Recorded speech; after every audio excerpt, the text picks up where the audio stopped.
What's going on, people? We are Tottenham TV here, back here for another post-match fan show, or should I say Tottenham therapy, because Tottenham have lost once again, 3-1 against Manchester United at the Tottenham Hotspur Stadium. Good first half, in my opinion, but just nowhere near good enough as the second half. And Joe Rodon said after the game, nobody's going to remember a first half performance. Yeah, definitely right. And that's the reality when it doesn't matter how many good first halves we had this season. I think we're like top of the league for first halves this season. It doesn't matter. The game's 90 minutes long. And yet again, Man United come strong in the second half. Yet again, we wilter away. It doesn't matter who we play. We just always seem to wilter away in the second half and proceed control of the game and see the points. And it's happened yet again today. I thought overall, if you're looking in the context of the game, if you're looking at this game just as a one-off game, I don't think it was horrendous. But if you're looking at the context of the season, it is, because it's the same thing. Same thing happening every game. Doesn't matter who we play. That's what hurts the most. It's not a loss. It's the things that keep recurring over and over again. The same issues cropping up in every single game we're playing at the moment. Exactly. If this was like at the beginning of the season, you could probably say, oh, we played well, but United came on strong better and we missed some chances and that was it. But the thing is, how many times have we taken the lead, playing well, and then given up possession of the game, allowed control to the opposition, and they've come on and either got a point or all three. And it's happened time after time after time, and it's happened yet again. It happened against Man United, and especially in a game where they played in midweek, we didn't play midweek.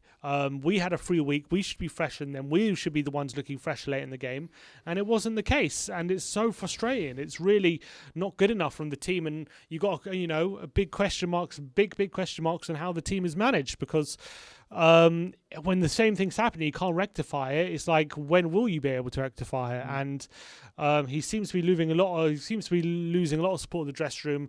A lot of the fan base have lost support in him. It doesn't seem to be going well at the moment. The football is not good, and it's just going one way at the moment with Jose Mourinho. And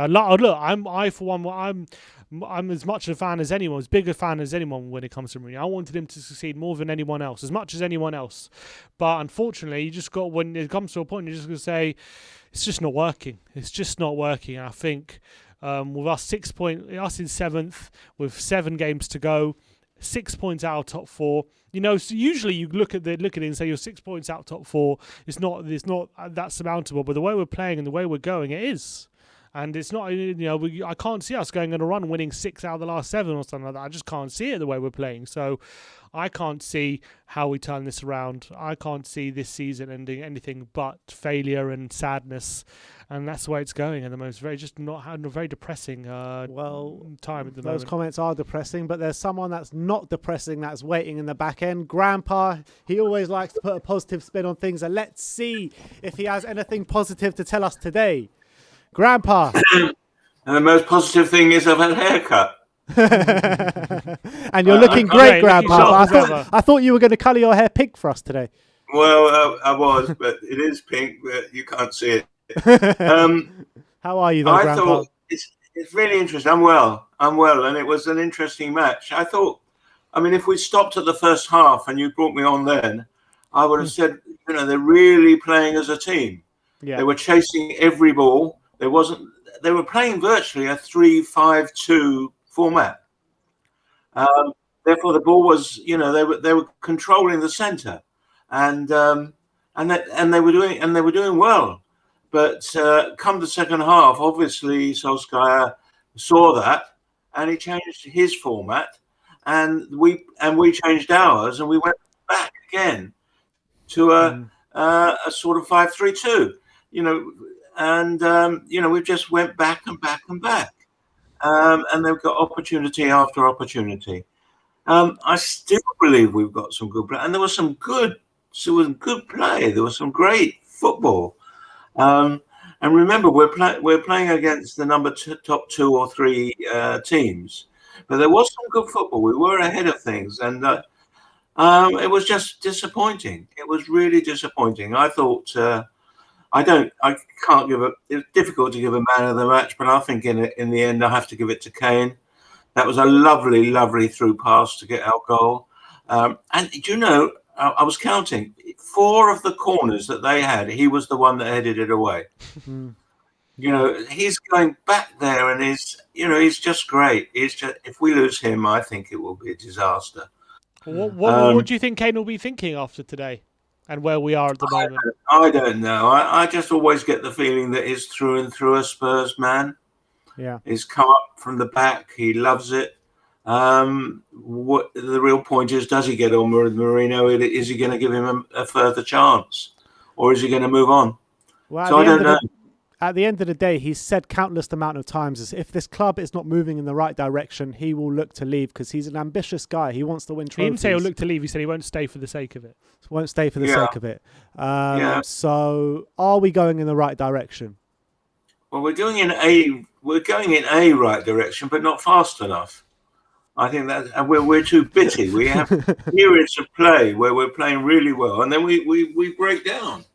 Part of it I give to them being tired, but you can't give them that now, because they had a good rest while United didn't. I thought that we would do better. I thought Lamela should have been playing from the beginning. I really do. I think that was a real mistake. Even Bale should have been playing from the beginning, because they've got this ability to pass well. I thought Reguilon, started off really well. He was running up the wing. He was getting into the other half. He was doing really well. You hardly saw him in the second half. Yeah.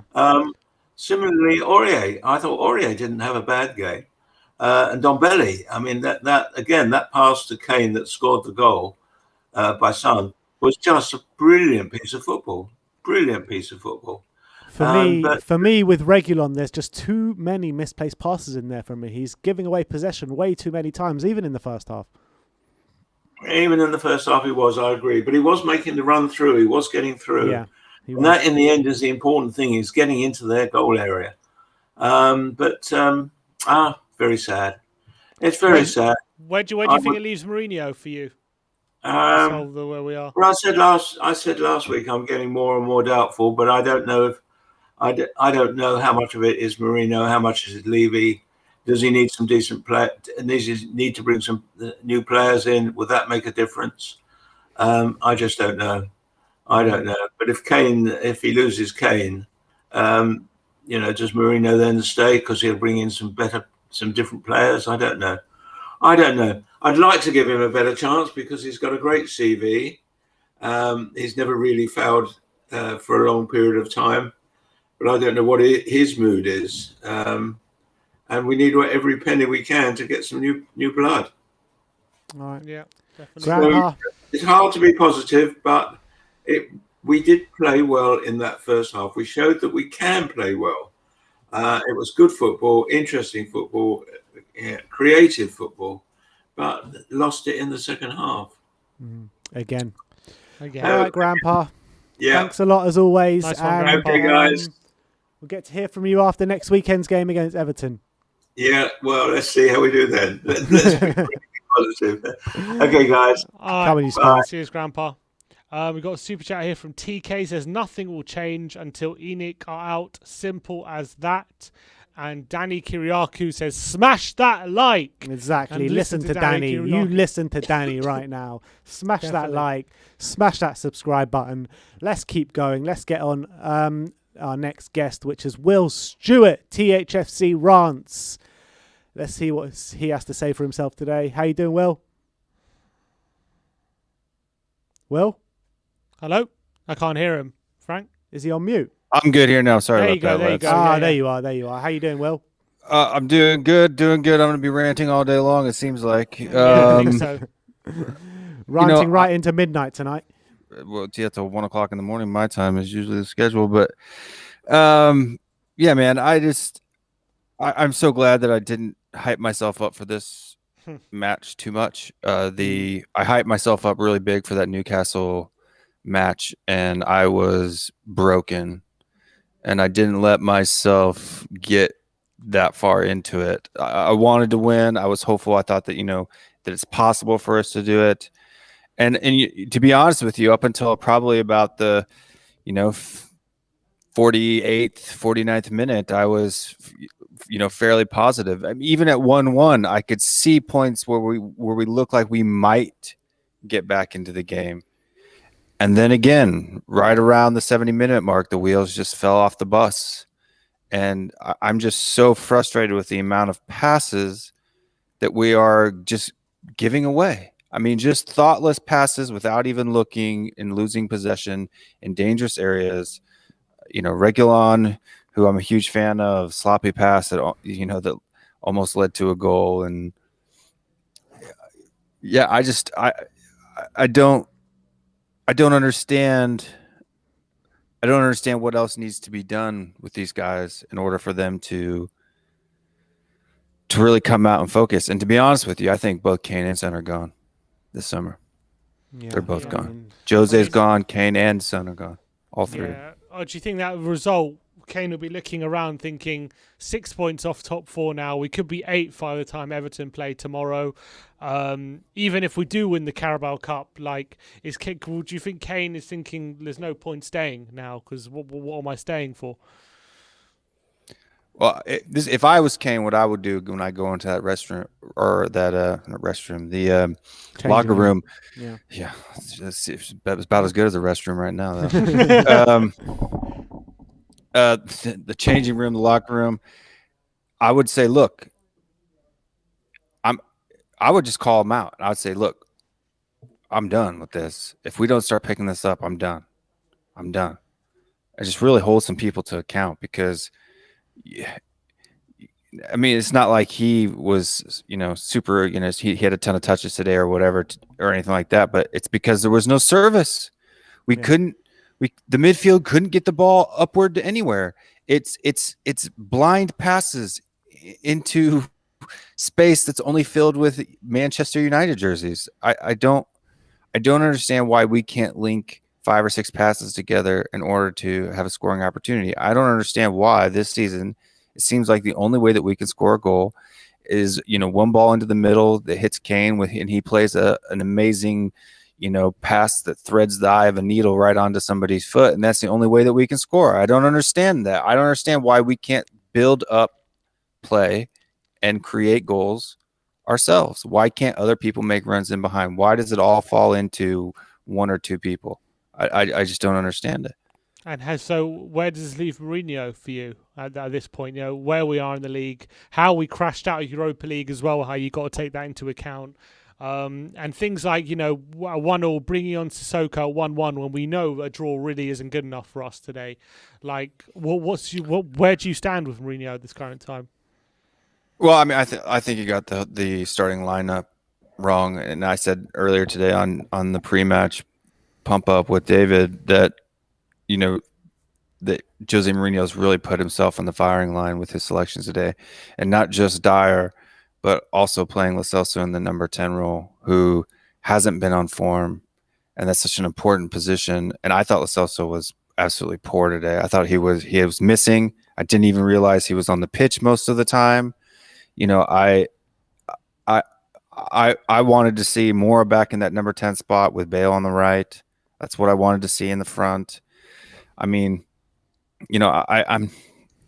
It's very clearly obvious now. There's no one that can deny that there's obviously something going on with Jose and Toby right now. I mean, that's blatantly obvious. There's no one who can even say that there's not something there with that, because Aurier played, Bale came in and played, and I think it was obvious after to not even let Toby get even a look when he's easily our best defender.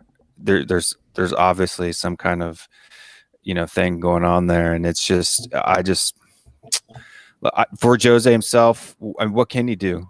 But he is also entirely responsible, and that's what's so frustrating. There's not one thing that I can look at and say this is 100% Jose or this is 100% the players. It's everything right now, man. It's an absolute shambles. What did you make out of his changes today, bringing on Sissoko at 1-1 with half an hour left of the game to play?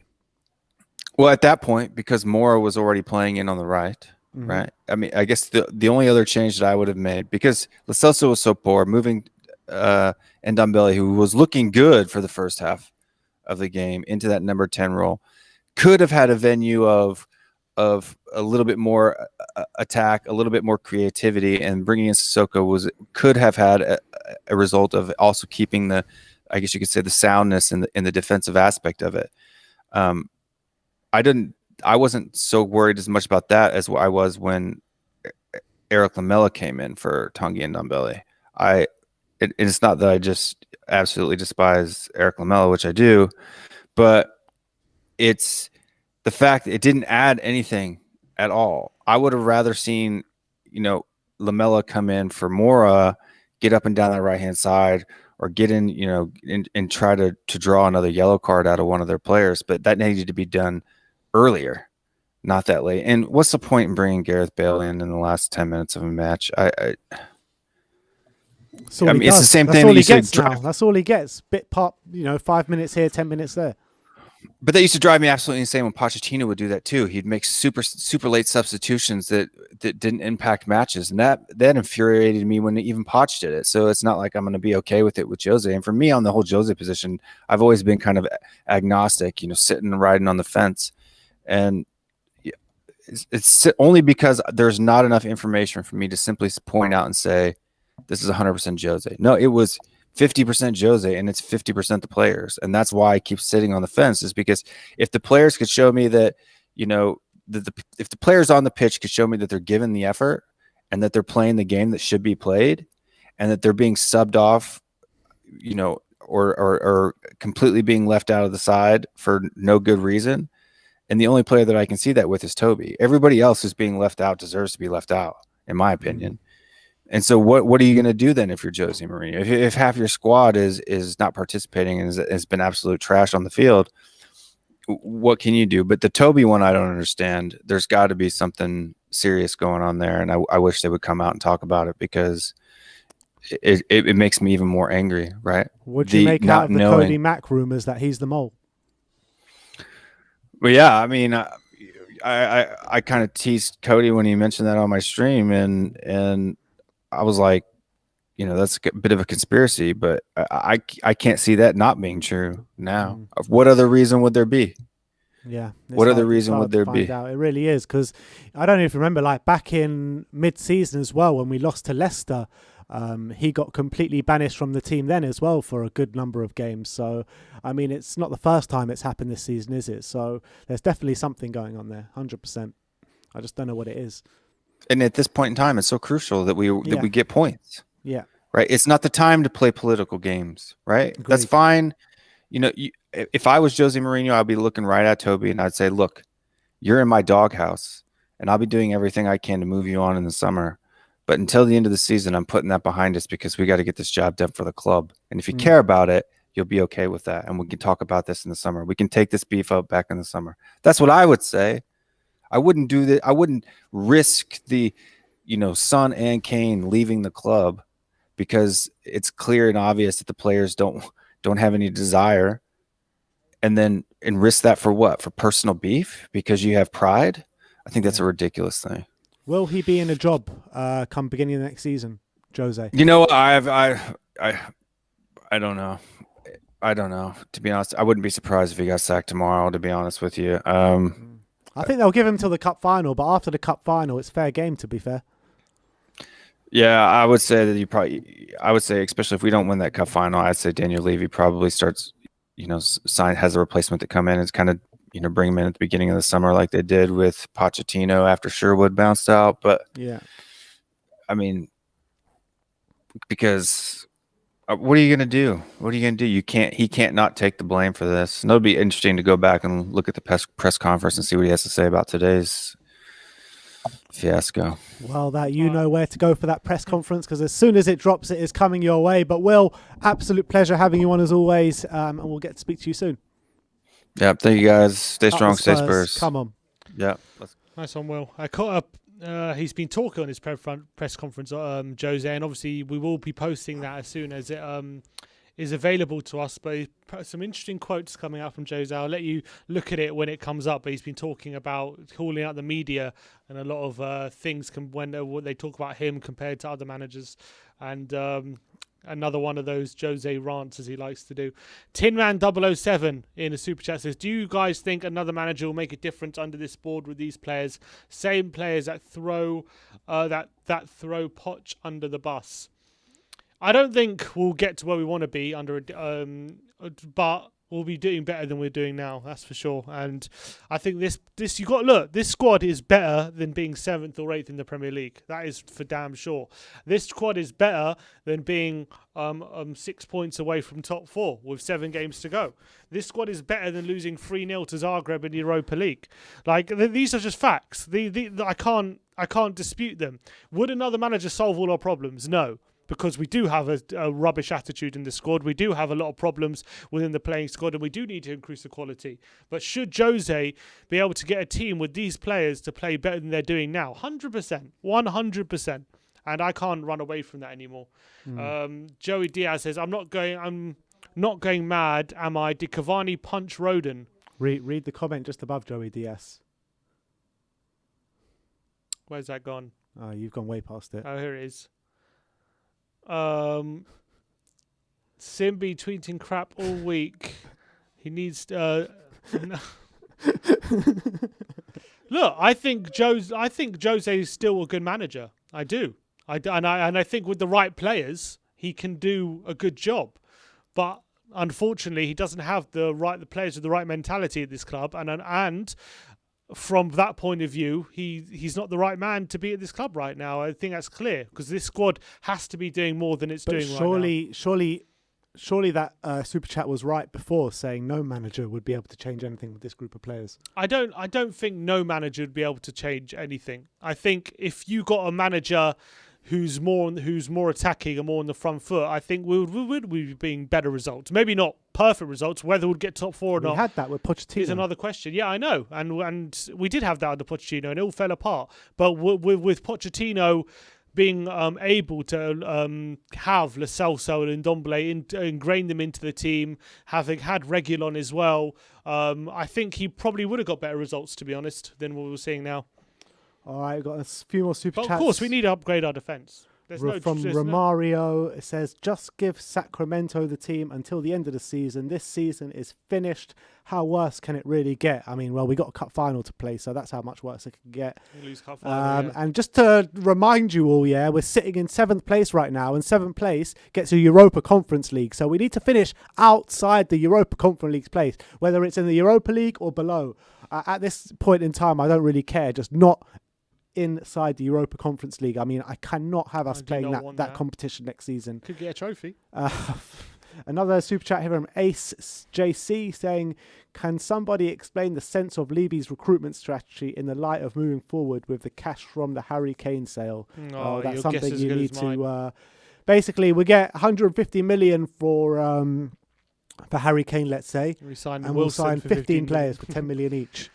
Hotspur Hazard with a super chat here. There is no togetherness in this team, and I completely agree with that. We need a manager to galvanise this squad. Look, I still think Mourinho is a good manager. I do. And I still think I don't think that all these things saying he's passed it one. I don't think that's totally right.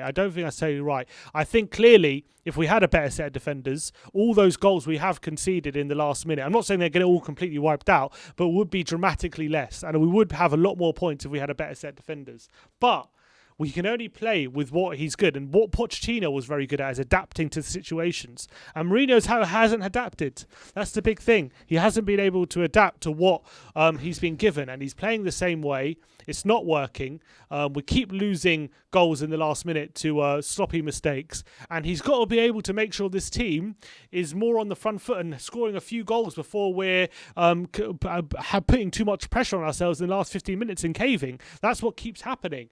And look, as much I do love Mourinho, and yeah, we could give him a rebuild, and I'm sure even if we do give him a rebuild, I reckon he could even do good. But at this moment in time, the way things are going, I can't see Mourinho being in a job. I really can't. There's two. Well, you can see there's no togetherness in the squad. Hugo Lloris and other people have pointed at the kind of divisions in the squad, and that's Jose Mourinho's job. He is the manager of the squad. He is there to stop this stuff. He is there to get everyone singing on the same hymn sheet, and his message has not been able to get across to the players or all of the players. And he's culpable for that. And unfortunately, I think Jose, as much as we've all backed him this season, which we have. I wasn't for it before he came, but I quickly jumped on the bandwagon when he did come. But unfortunately, I think all my kind of worst fears are being imagined right now, and the poisonous atmosphere which he's brought to every club at the end of it is at Spurs right now. I think the poisonous atmosphere was already there, seeping in. And he's kind of exacerbated it. I think a lot of the players had to be told hard truths, and I don't mind that at all. But I think he's also got to show potential with his way of playing, that it can get results if you fully trust him. And at this current time, look, we could have a mad end of the season. It won't happen. But at this current time, he hasn't proven that when he has everyone playing to his way, that is going to definitely breed results. At least with Pochettino, we had that 5-3 win against Chelsea. We had a few results in that season where you showed if everyone's singing to his hymn sheet, then this could be the way forward. Yeah, Jose, we had that near at the beginning of the season, but unfortunately, the way things are going, he hasn't been able to prove this season that if we fully trust him, it's going to be the way forward. And that's what the most disappointing thing is for me. All right. Mintu Lee says, Nassim, I think no new manager can fix the squad. We may get by with the honeymoon period, but after that, I don't know. I agree. Mourinho is not the only problem here. Mourinho is definitely not the only problem, but he definitely has a better squad than 8th position, and that's a fact. So the fact that we're in 8th, he's got to take responsibility for that. Press conference. And also, guys, as well, if you want to send in your tweets to any content or opinions that you have, you want us to react to, make sure you tag us on social media at WeAreTottenhamTV, or send in a super chat and we'll react to all your opinions and content on Twitter you want us to react to. So make sure you tag us on that. All right, should we get another guest on? Alex Samuels. Hey, Alex. I just saw your comment there. Good analysis, guys. I appreciate that. What were you referring to specifically? No, I just thought that the stuff you were saying there, multiple problems. It's not just Mourinho. It's not just the players. It's everything. And look, what a bundle of fun it is today. What everyone's saying. I'm just feel really hopeless at the moment, disconnected. Maybe it's from not being in the stadium for so long as well, not actually being there. I don't know, but it's just really tough to see. Yeah, our worst fears realised. I said it. I remember the game that one of Mourinho's first games at the club, and I said, he's a poison. I said that, and I have always really felt that. I really have tried to be fair to Mourinho and say, when he does well, credit him. When he doesn't, not. But yeah, the poison is spreading and has spread throughout nearly the entire club now, and it's reached the point where you just have to cut it loose. You have to. I don't think right now it's got to be after the cup final, obviously, because there's no other managers available at the moment. But it's reached that point. Gave it a go. Levy really put everything on the line for it. It's going to cost us an absolute fortune to get rid of him. That's going to do so much damage to the club in itself. Money that could be going on transfers. And this is the position we find ourselves in. Do you think everyone brings up the stat of all the goals we've conceded late in games, and all the goals, all the points have been cost because of those late goals we've conceded? Does that in any way prove to you that if we did have better defenders, we did have a high quality defenders, we would be moving in the right direction? Or is that just a symptom of how Mourinho has got us playing? What Mourinho said the other week, same manager, different players. A lot of people took major offence to that.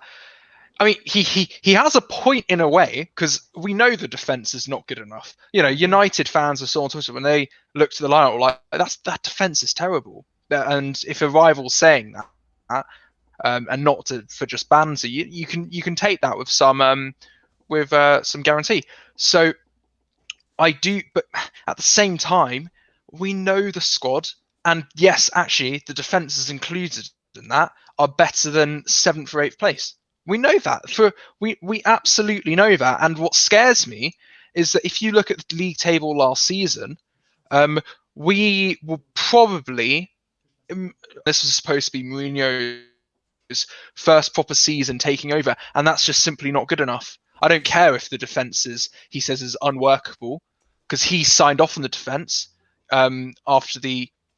He wanted that elite defender, but he was perfectly happy with the squad he had, and the fans were happy.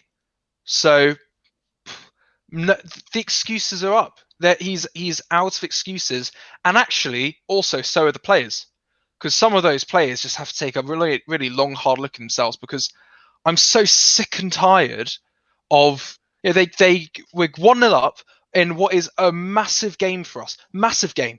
We don't know what happens at half time. No one really knows. They come out and give us that. No, just didn't really seem bothered. Didn't seem bothered. It took United scoring again for us to kick into gear. It always happens. It wasn't a couple of weeks ago. I think was it Palace. They equalised, and then we came out and scored. It's always got to concede. I'm so sick and tired of it, to be honest. These bunch of bottlers. And also though and also this result comes off the back of all the stuff on Saturday coming out about Harry Kane, who's apparently reportedly ready to tell the hierarchy that he is ready to look for a new challenge, and if Spurs don't get Champions League, then he will be off, and he will want to look to leave, and that result obviously will not do that any all that talk any good. Do you think that's like a cloud as well, a separate cloud, along with the Mourinho cloud that's hovering over the club? Do you think that's also maybe hurting us in a way that everyone's unsure about our talisman, whether he's going to stick around or not? I saw a great tweet during the game. I can't remember the name of the popular Spurs Twitter account, and it said, why is there a football match on Sky Sports in the middle of this Kane documentary? That's what they were talking about. Look, I mean, it's not when that report came out, not surprised, because I think we all kind of really expected it. I mean, come on, what can you say? What can you say? And we've been saying it for years now. If he does decide to go, you wish him well. You wish him well. If we did win a big trophy and then he decides to leave, then you're like, well, actually, Kane, you should probably stick around, and help us out, win more.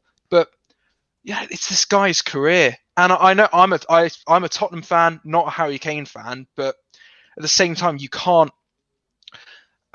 You develop an affection for a player that embodies everything about your club, and to see him drowning in the pit of despair that is the club at the moment is just really sad to see, carrying this club on his back.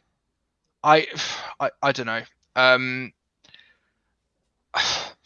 think that he's not going to leave. I don't think he will this summer because the financials just are crazy with it. And we unless the club really is, it's maybe the Mourinho money to sack him will play a part in it.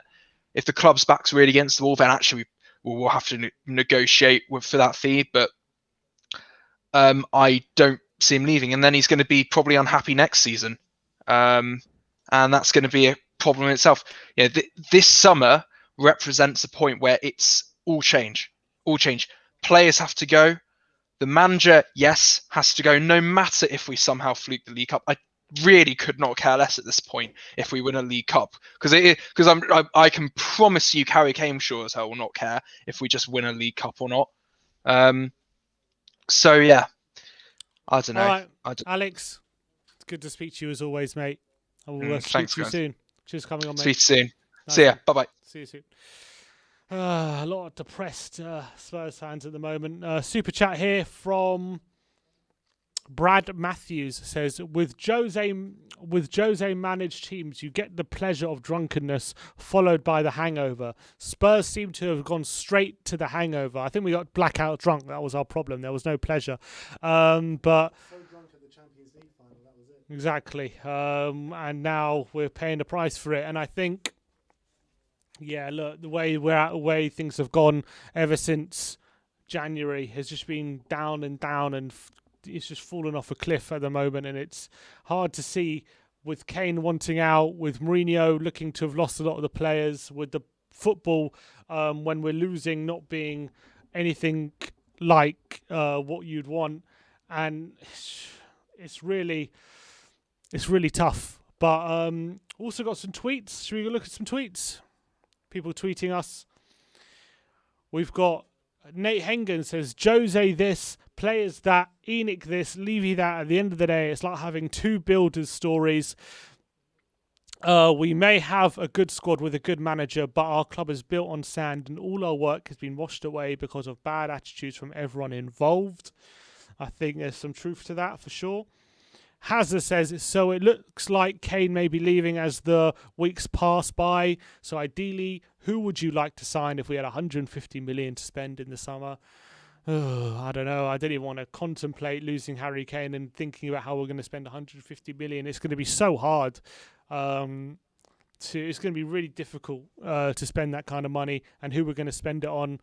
Who's young and in their prime, and look at who would help push us on. I don't know. I have to have a real think about it. I'm not going to be able to answer that on the off the cuff. Liv says, what do you think is the way forward now? Do we let Kane leave and use the money, or hope that with the return of fans it could improve results? Every team is starting to fight for better positions apart from Spurs at the minute. Yeah, the way forwards, it's hard to see. I think maybe a fresh approach with the manager. Maybe that'll be the way forward. Obviously, we need a lot of upgrading, especially in defensive areas. But I think when you look at our quality in midfield and in attack, it's more than good enough to be sustaining at least a top 4 challenge. And the fact we're not even doing that is really, really poor. Brian Daigle, guys, no idea why the site just kicked me out. Oh, and now can't get back in. Oh, he's talking about getting in the back end. We'll try and get you on, Brian. I'm sure we'll get you on. It's full. Yeah, the lines are busy, but we'll get you on, I'm sure, when people would freeze up. Shiv Patel, with Kane leaving, that leaves off with Troy Parrott. I really hope it doesn't leave off as just Troy Parrott. All right. That's all that we have now for the tweets. Should we get another? Are we still live? Yeah. Should we get another fan on? Jack. Hey, Jack. How you doing, how mate? you holding up? It's getting more depressed by the week. Yeah, But, it feels that way. I mean, look, 3-1 defeat today. Would you think it's fair to say today in today's game, in isolation, you could maybe say it wasn't the worst performance, but in the grand scheme of the season, it's just the same thing happening again and again? Yeah, it felt a little harsh. I don't know about you, but I wouldn't be making a profound argument that we deserve to win, but 3-1 did feel a little harsh. We definitely were the better team in the first half, but it just felt like in the second half, United were a much better team than us, and they just outplayed us entirely in the second half. In the first half, United kind of clinged on.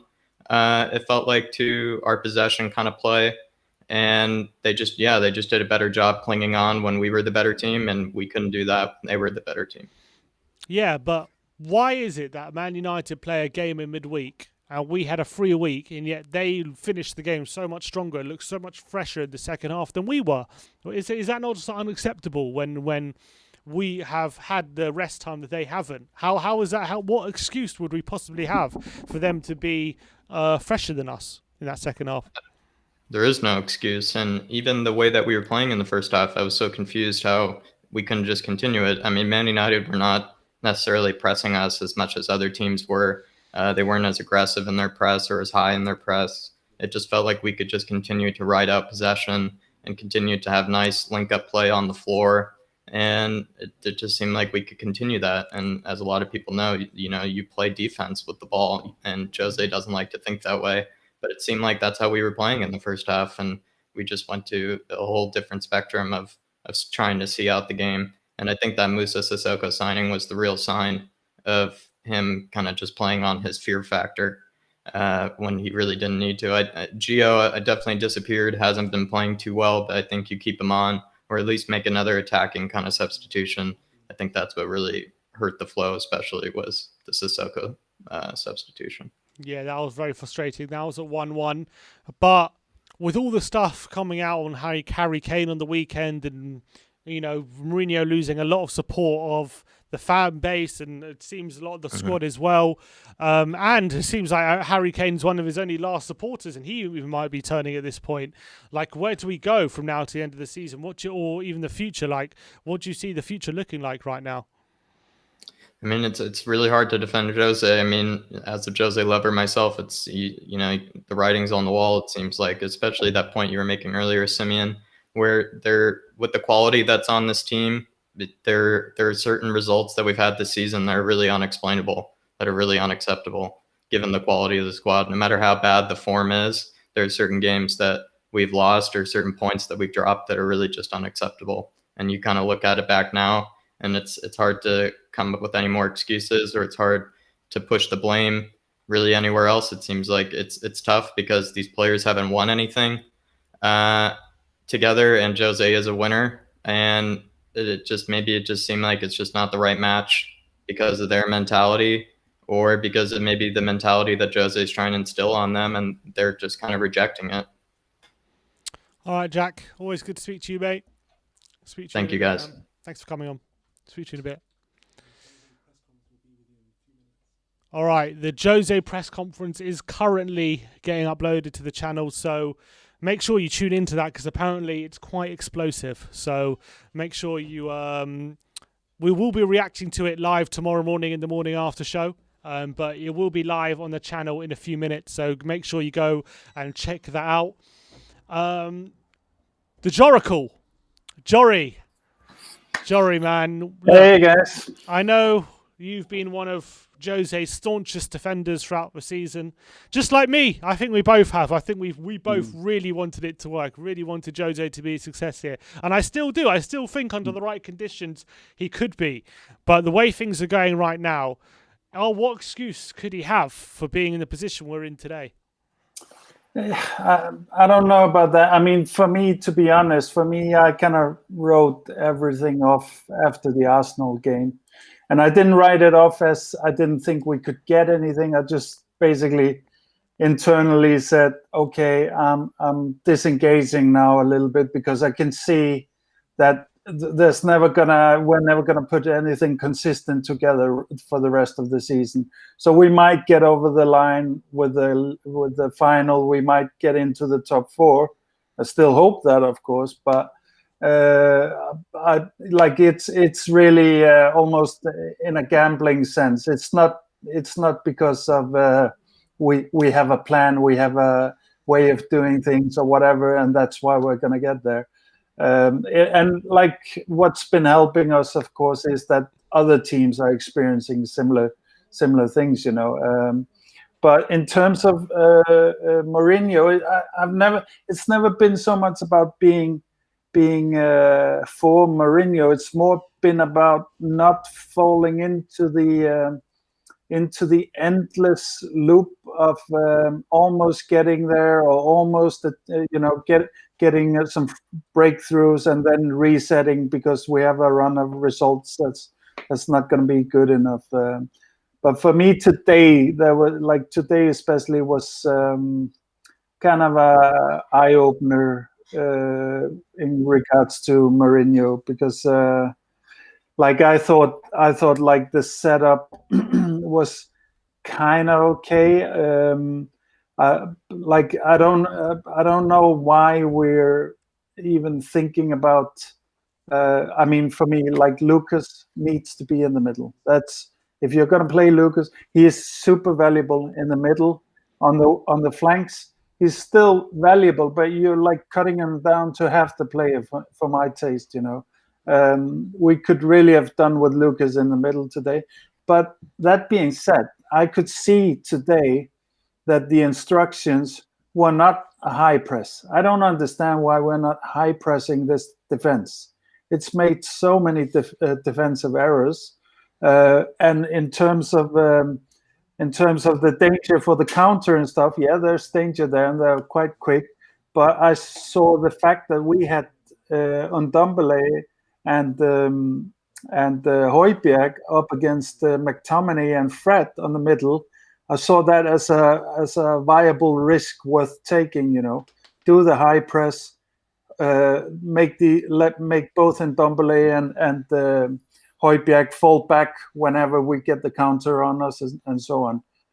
So for me, I thought it was kind of really obvious what we had to do here, and the instructions, which drove me kind of insane in this game, was to keep passing it back and like shifting sides from the back line. And like with this back line, why are we spending our possession in our own third? You know, I don't understand that. That for me is like completely a complete error in my view. Yeah, and I also think the substitutions weren't good here. So to be honest, I like with these players, and like I think to be honest, I think like my speculation about the Arsenal game was spot on. Like, you know, Toby, I think I said like I just had some hunch that there was something going on with Toby.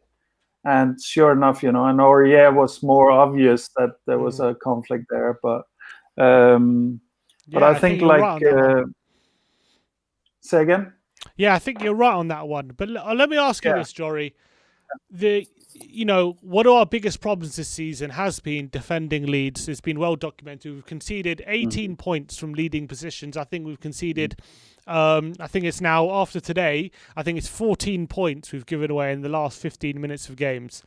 Is there an argument to say if we did have better defenders, then those points we've given away in the last 15 minutes would be cut down considerably, and then we would be comfortably in the top four? Or would you say it's the way Mourinho set up the team to put pressure on the defence that is causing these moments? Or I guess both could be true, but who's more to blame? I think there's actually something to that, but I think if we had a defense that was, let's not even say on par with our offense, but on par with our midfield level, you know, if we had that, I think we would be cutting those lost points down by at least half, you know, which would make us in a much more comfortable position. But I also generally, I think.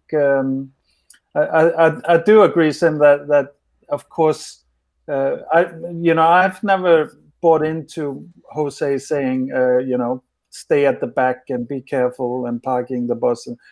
That's not what I've seen from how he sets up, how the beginning of the games usually are, and so on. It's quite the opposite in my view. What I've seen I would kind of rate. Okay, so Mourinho, I consider him a great manager, not particularly good coach. Actually, I'm seeing more and more how weak him and his staff is coaching wise compared to lower teams that like for me, why is our distribution so panicky out the back? Why is it so unnerved? Why is Joe Roden, the youngest player in our defense, coming in and looking like he's the most experienced of all? Because keeping the most composure. This is a coaching issue. I think this is something we might not change the Sanchez, for example, but we should definitely see improvement, which we did see for a while there. But then we had the big relapse there. But I would say, like, Mourinho is still, in my view, probably the best tactician in the world. I think he's probably the best recruiter, or one of the best recruiters in the world. He's not nearly good enough as a coach for this kind of a club, in my view. And he's gonna have trouble with this young generation. These are not men anymore playing football. I don't want to be decorated. It's more and more boys. People like this is a general trend. Maturity comes at a much later age.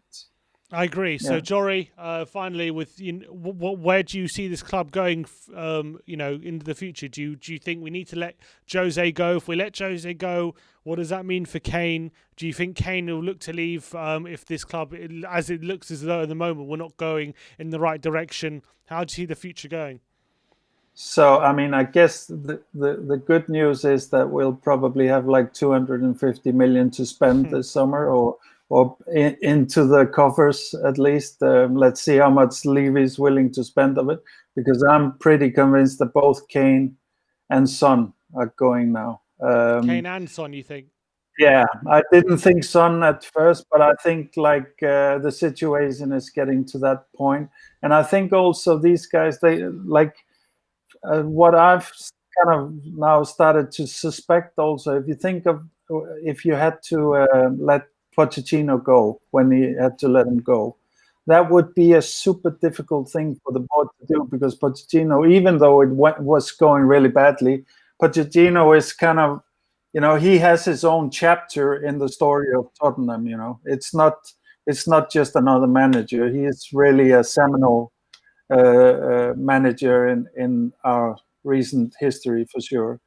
And bringing in Mourinho would give you cover as the board, if you can bring Mourinho in after a Pochettino. So I'm not too sure. I think, of course, Levy and the board hope that it would be the best and whatever, but I also think they saw an alternative, which is, okay, if it's not going to work out, if he's not our man and it's not a good fit, or he's past history or whatever, then we have our out here after one full season, which is what we're learning, is that if he doesn't get us European football, they don't have to pay the penalty of sacking him. So and then they're kind of free of the stigma of sacking Pochettino, I think. So, but this is my worry, is like we lose Mourinho. And Sim, are you looking forward to getting a new great manager like Nagelsmann, going through 3-4 years of building up? Exactly, and then that's the problem. Yeah. That's, go I through don't again. want to do that. Yeah, I know, but it looks like I'm going to have to at this point. But Jory, got a lot of people waiting, so thanks for coming as always. Yeah. Always good to speak to you, mate. And we'll speak to you soon. Good to see you guys. Come on, you Spurs. Come on. All right, some super chats to get through. We have Mark, who says the problem today is that we couldn't keep the ball.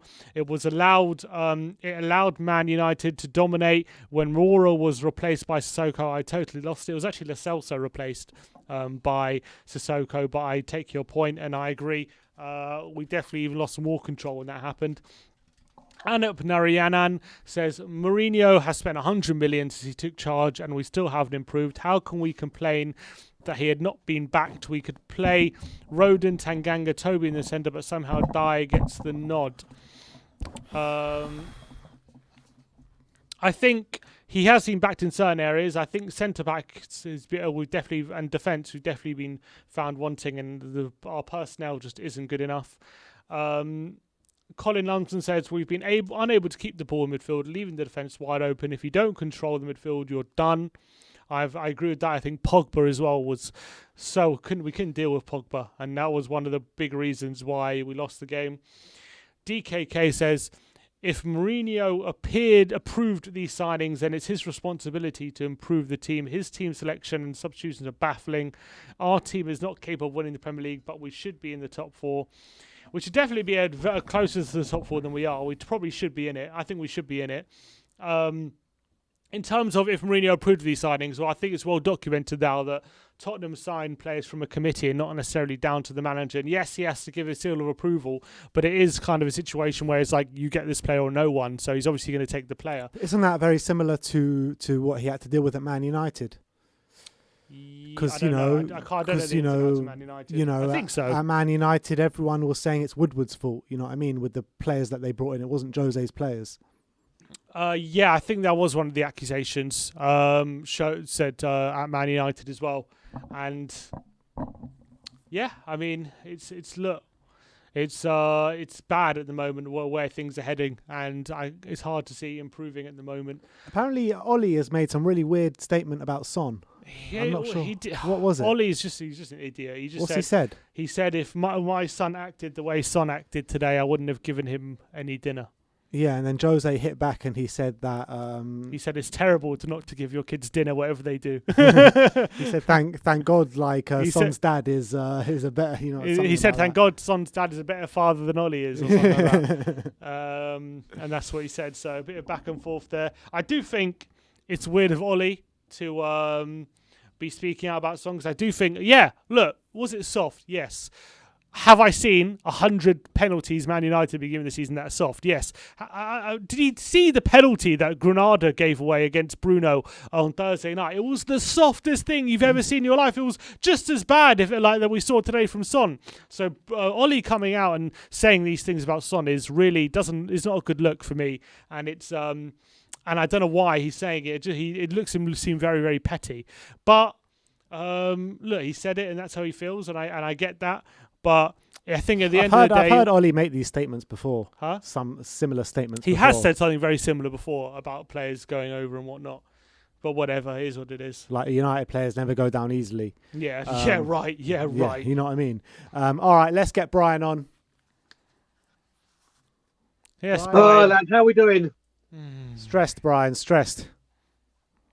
You can join the club. I'm just going to start this by saying no passion, no desire, no fight, no organisation, no commitment, no understanding, no philosophy, no drive, and no fucking clue.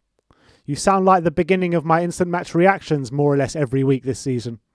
It's pathetic. And I don't understand when we go 1-1 for a manager that tells us we don't defend, swaps Lo Celso for Sissoko, and you have someone like Ollie, when they go 2-1 up, they have the smart idea of bringing Matic on Fernandes when there's like a few minutes left.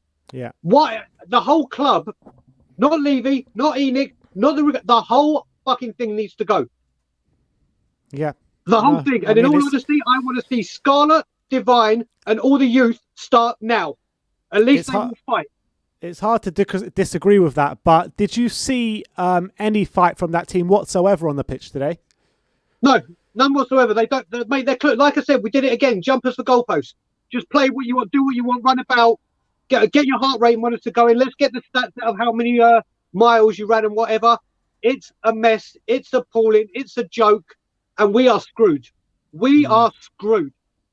Where do you see the future going from here with these reports? Harry Kane is if we don't get Champions League, which is looking increasingly likely by the week, that he's going to ask to leave. With reported, Mourinho looks like he's cracking up by the week with a press conference, things he's saying in press conferences, and Mourinho and Lloris saying there's cracks in the squad. What do you see the future looking like? Do you see us backing Mourinho and just saying, look, we're going to give you a new set of defenders and then see what you can do, or are we going to just completely change it all up? What do you think? I think the whole thing needs to go. And the reason I say that, Tim, is let's just say we get the defenders we want or whatever. As soon as one of them screw up, they'll get thrown under the bus. It doesn't matter where we go right now. Like I said, the only people that I think deserve any credit with this great club at the moment is whoever is involved in the academy and the academy players. Everything else needs to be ripped apart and started again. We have got a virus in our club, and there is no antidote. How long do you reckon it can take back to get back to where we want to be? Like, if I had a magic wand, we would have a new board in, we would get rid of Jose, and we'd get Ten Hag in and do the whole thing. If Ten Hag come in and said, right, I need my own recruitment, I need this, I need that, do it.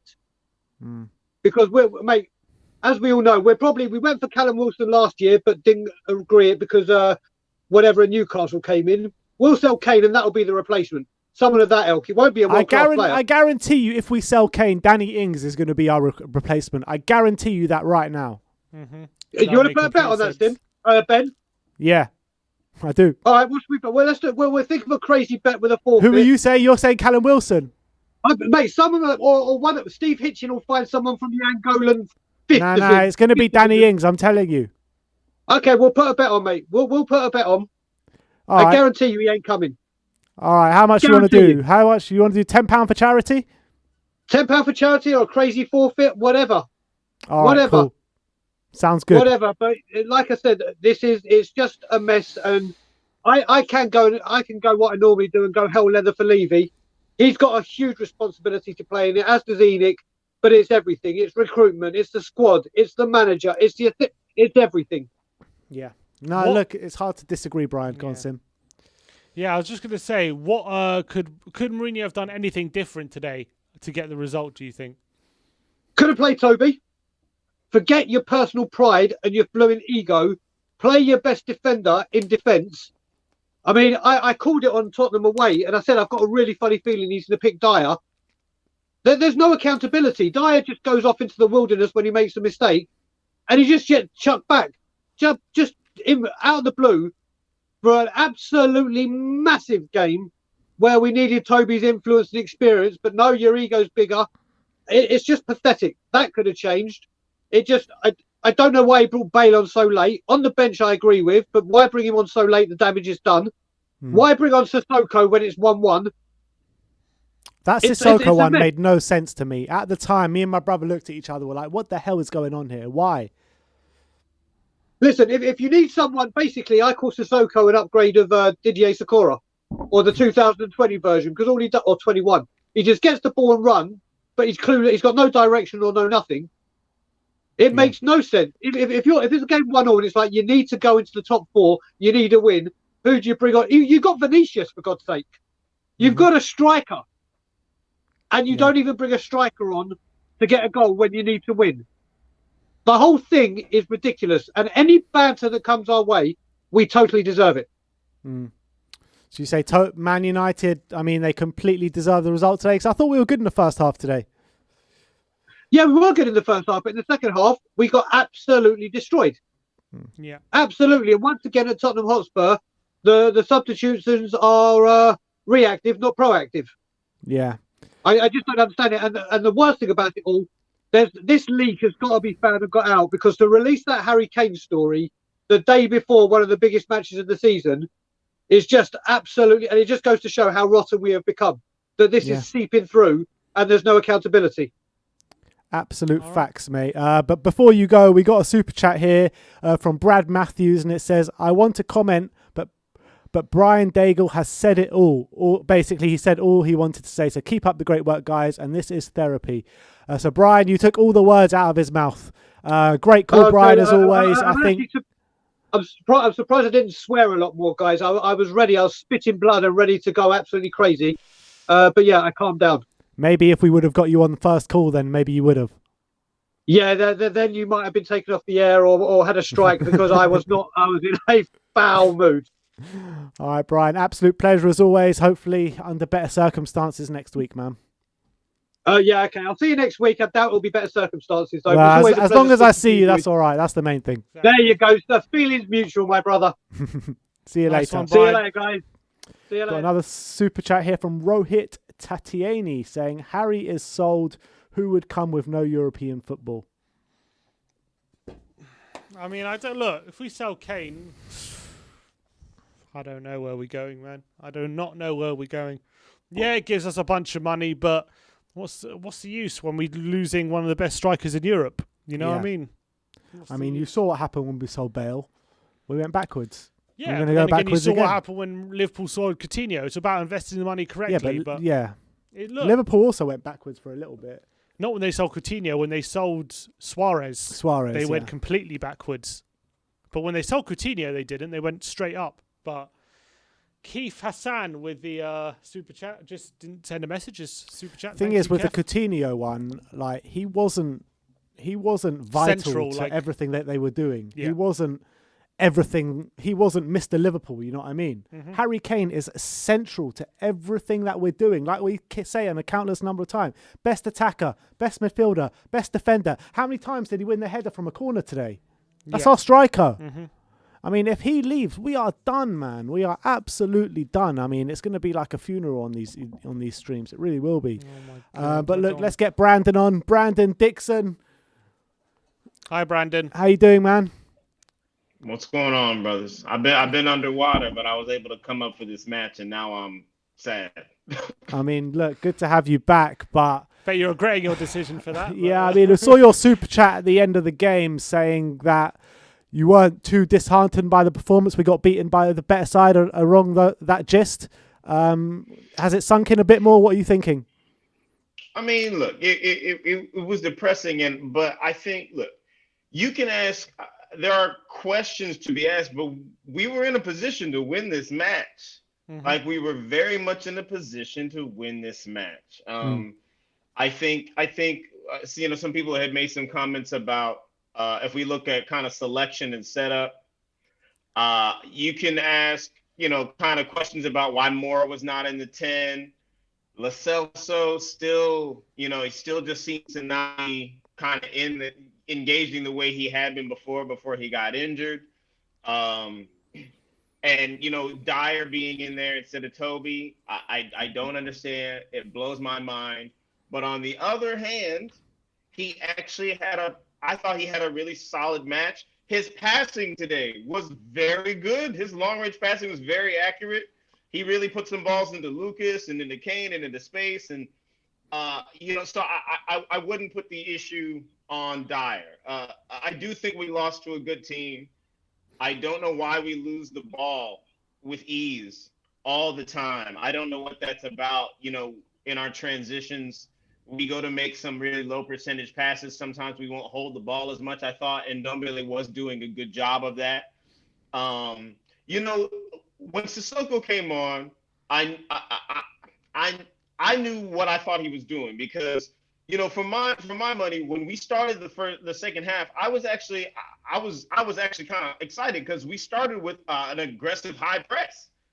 Like we were actually getting at them at the top of the second half, but then we started to get overrun. And so he brought Sissoko in to stabilize what was happening, but we were creating chances. And I even saw myself, even after we were 1-1, I was like, if we can just fight, it's within reach. Like we were getting corners, we were creating opportunities, and then it just fell apart. I don't understand bringing Bale on so late. That's a real question. But he brought Lamella on, and I have faith in Lamella from the bench. But I thought the result was harsh. It was tough. What did you make out of the in-game management, like the Sissoko substitution?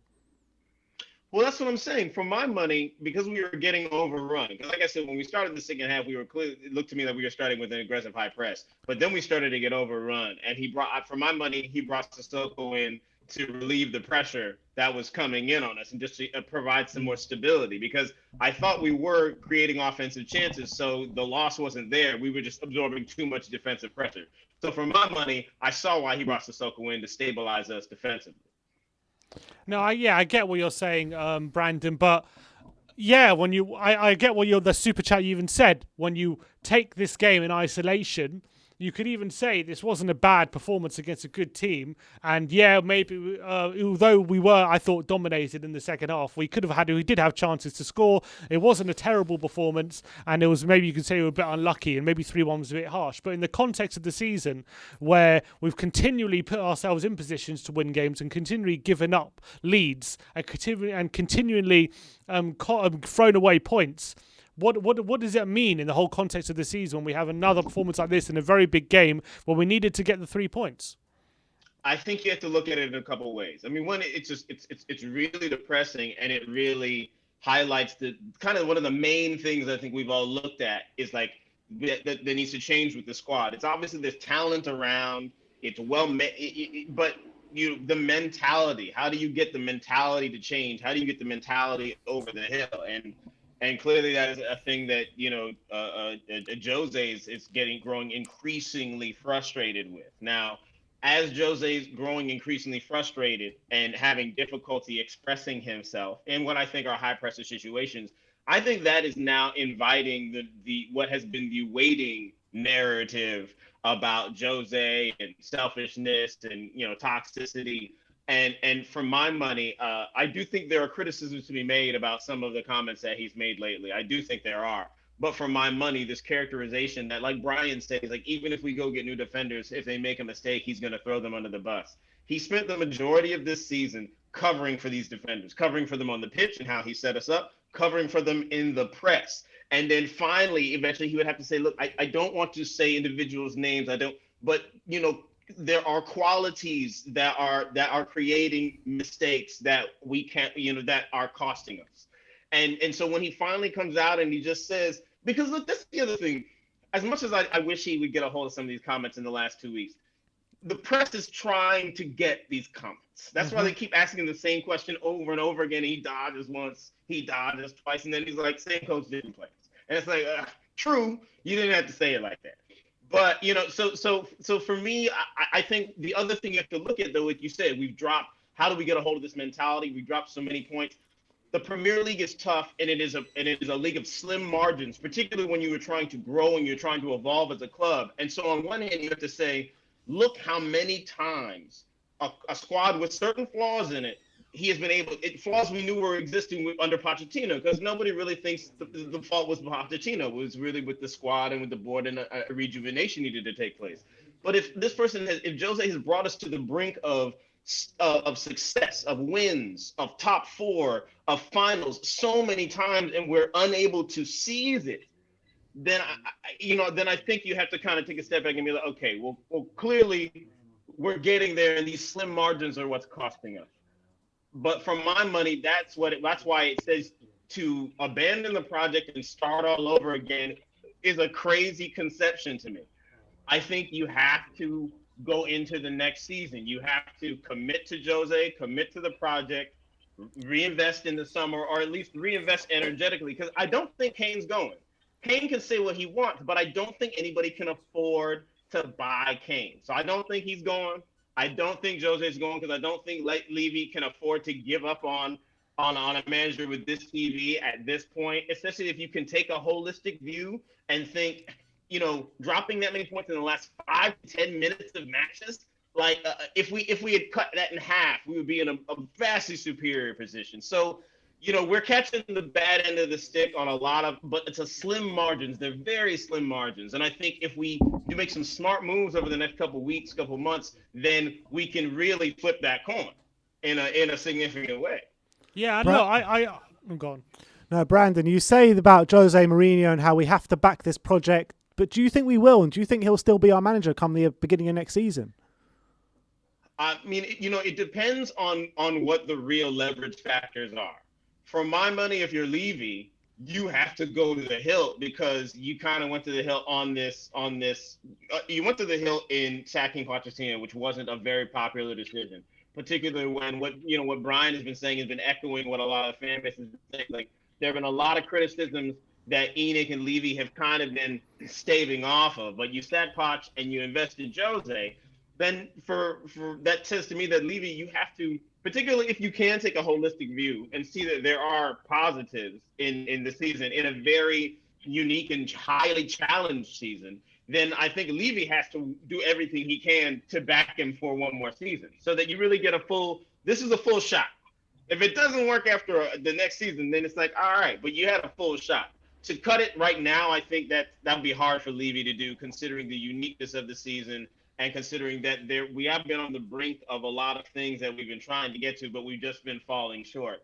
And again, and then with Kane, I do think Kane believes in Jose, because I think Kane's one of these cats who's like, I'm doing what I'm doing. I see what's on the pitch, and I see what this guy has done. I know who he's played with. I know what he's done with these players, and I want all that. So clearly there's something here. Now, I'll tell you one thing. Considering that Kane is the talisman of a squad and that he is working as hard as he does, I don't know how he's not able to galvanize more of this squad. I don't know how we see matches where there's only like him and Mora and maybe Højbjerg trying to drag everybody around. I don't know how he can't. I don't know how they're not following him, with him throwing himself everywhere, over headers, over passes. I don't understand that. And so that's what makes me feel kind of odd about. There is supposed to have been at least this very familial vibe. I know clearly it was fracturing near the end of Poch's reign, and now we're in a transitional period. But I feel like, why isn't Kane able to lead us, to galvanize us in these moments? It confuses me sometimes. But I think we have to. Culture takes time to rebuild, and I think we have to press on. All right, Brandon. All right. Absolute pleasure as always, mate, and hopefully we'll get to speak to you soon. All right, take care, y'all. Nice Cheers, one, Brandon. Got Makes a lot of sense, I think, Brandon. No, 100%. We got a super chat here from Landon Curtis, and he says, I honestly think that our team needs a complete rebuild in order to have any hope of a bright future. Start our academy players and build around them. Hopefully Skip's going to be a bit large part of the squad next season. Yeah, potentially Sessegnon as well. That remains to be seen, to be fair. Got one here from Vam. Caswell Andrew. And he says, Ben, you wanted by your prediction for Spurs to lose, so why do you care if Kane leaves when only winning will keep him? I don't want us to lose. I predicted us to lose. There's completely different things, first of all. And yeah, that's what I'm going to say on the matter. Vam Chitty says in the super chat, 2 options next season. 1, do we bring new manager and rebuild the team, wait a couple of years to achieve what we want? 2, back Jose Mourinho, wait till end of December and then decide. My option is 2. What would you do? If it seems those 2, then you might as well go with 2, because otherwise you're waiting years anyway. But then we could be a year ahead of our project. You could be, but then also you could roll the dice and get success with Jose. Yeah, but I don't know, man. I'm just so confused. If you're rolling the dice, because also that you start a project, there's no guarantee the project's going to work, right? So if you're telling me, would I start a new project and wait 3 years for success, or back Jose and see if we can get success next season, then I'd rather see if we can do it next season, then start a new project then. What's the point? Because the project also might turn out to be rubbish. Who knows? Yeah, but we need a project with Jose as well. Even if Jose is going to carry on for next season, we still need to get a lot out and a lot in. And I doubt that can be done in one summer. Yeah, I know. It's difficult. Let's get Andrew on. Andrew. Yes, Andrew. How you doing, my friend? How you doing, guys? You all right? You good? Yeah, I mean, could be better, to be fair. Yeah. Could be better. But look, what do you want to say on the game? How did you feel the game went? Well, I mean, to be honest with you, the first half was good. I think we all could agree that we were actually playing some nice stuff in the first half, even though there was a bit of a separation between, like there has been all season, between the defence and the midfield. And then every single time you give Man United that space in behind that section, you're in massive trouble. So I was sitting watching it with my dad, who's a big Man United fan, and God. He's quite happy tonight, but in the first half he was a little bit unhappy with his team as well. So first half was good for us, and in the second half we've done it all season, guys. Let's be honest. You know, I was the same as Sim. You know, I wanted Jose to work a lot, and I'm not a Jose out, but there's a lot of things that he needs to answer for, and that second half has been paramount all season to exactly what we've been doing, and this is the reason why we've given the most leads away, we've given the most points away. We've conceded more goals in the last 10 minutes. The character of the team's not been there. And to be really honest with you, I think there's only two options personally, but that second half is nothing new to what we've seen all season. And I just think I actually look at the players that Jose's brought in, and I actually think they've been okay. The players that he's actually recruited, but it's the ones that, as I said in your channel last week, it's the ones that have been there for a while that have really been costing us. And even though Aurier didn't play last week, he played today, and again he's got that glimmer of that bad concentration that he has at least once or twice a game, and it costs us, and it costs us big today. And I have to say, I think Dyer had one of the worst games in a Spurs shirt I have seen. You reckon? Yeah, personally, I thought he was. Really? I actually thought he hid today because he didn't track any runners. He never had hold of Cavani, not one bit. And I felt a little bit sorry for Rodon there personally. I thought Cavani was very, very clever with his movement, but I just think that Dyer made a couple of clearances, but from where he should be tracking the players, especially moving into Cavani, he wasn't, and he had to have Aurier to track him, and then Aurier's not that good when it comes to tracking players, as we know. So personally, for me, it's a massive problem in defence, and then there's a massive gap, and then you've got the midfield attack. In terms of attacking wise, I thought we were okay today, to be honest with you. But again, that second half, it is lack of character, it's lack of leaders in the team, like I said last week, and I just find that every time I watch Tottenham, guys, there's a lot of players just hiding for me. And yeah, that's basically my summary of it. I mean, it's happened, like you say, time and time again, conceding late goals to kind of drop points for us. But does that show you that we're on the right track somewhat? Because we're getting in good positions in games, in good positions to go on and win the game, but we're failing at the last hurdle. So does that tell you that there's good work being done, or just the whole thing needs to be broken down and rebuilt? Look, I think... from Højbjerg onwards, I think we need one or two players there. But if you look at the back, I would say a new back line, and I would include Lloris in that as well. I might get some stick for this, but two of those goals are Lloris's fault, in my opinion. The third goal, he gets beat at his near post, and the second goal, he's palmed it. The first goal, he's palmed it straight out to Fred, and he's been that palming in front of the goal. He's been doing it all season. And everyone kind of gives him a bye a little bit because he's he's our captain and vice. I don't think people give him a bye. Maybe not. I mean, me personally, I think he has been a problem as well this season. So, in terms of going forward, I agree with you. We are okay. We've obviously got Kane. If we lose Kane, we're in big trouble. And I actually agree when you say that I think we'll get Danny Ings as the replacement, because that's kind exactly of Tottenham. what I said. Yeah, 100%. I mean, that's Tottenham always. That's the way they do their business. But we are going forward. We are scoring goals. You have to give a little bit of credit to Man United as well today, because if you look, I mean, some of that one-touch football they were playing, again, too deep in our half. No team should be playing one-touch football in that area of the field if you're defending. But at the end of the day, there was a couple of really nice one-touch football, and the Spurs players couldn't handle it, if I'm honest with you. Yeah, do you think that also is one of the things that hurts a lot today? Because, previously, like when we've dropped points late in games, it's been a really stupid mistake or something very tangible. You can say that if that player just clears the ball normally, we get a result. But today, you just got to say we got outplayed. We did get outplayed in that second half. They played some really nice football. Like that second goal United scored, there's not much we can do about with that kind of quality. But, when you're getting outplayed to that degree, when the quality of the teams, like, why can't we do some of the football Man United played? And that comes down to the manager, doesn't it? It does. And the manager deserves a lot of stick today, if I'm honest with you. Last week, I was kind of backing the manager on the video a little bit, saying, these players are probably not, they're not good enough. But when you look at today, you look at that starting lineup. I hated that starting lineup immediately. Again, I agree. I think that there's a massive problem with Toby. That it looks like he's kind of the leak, and Jose's teaching him a lesson. But I also agree with the last caller who said maybe you need to put your differences aside and play the best team in front of you, because you're costing us results game in, game out.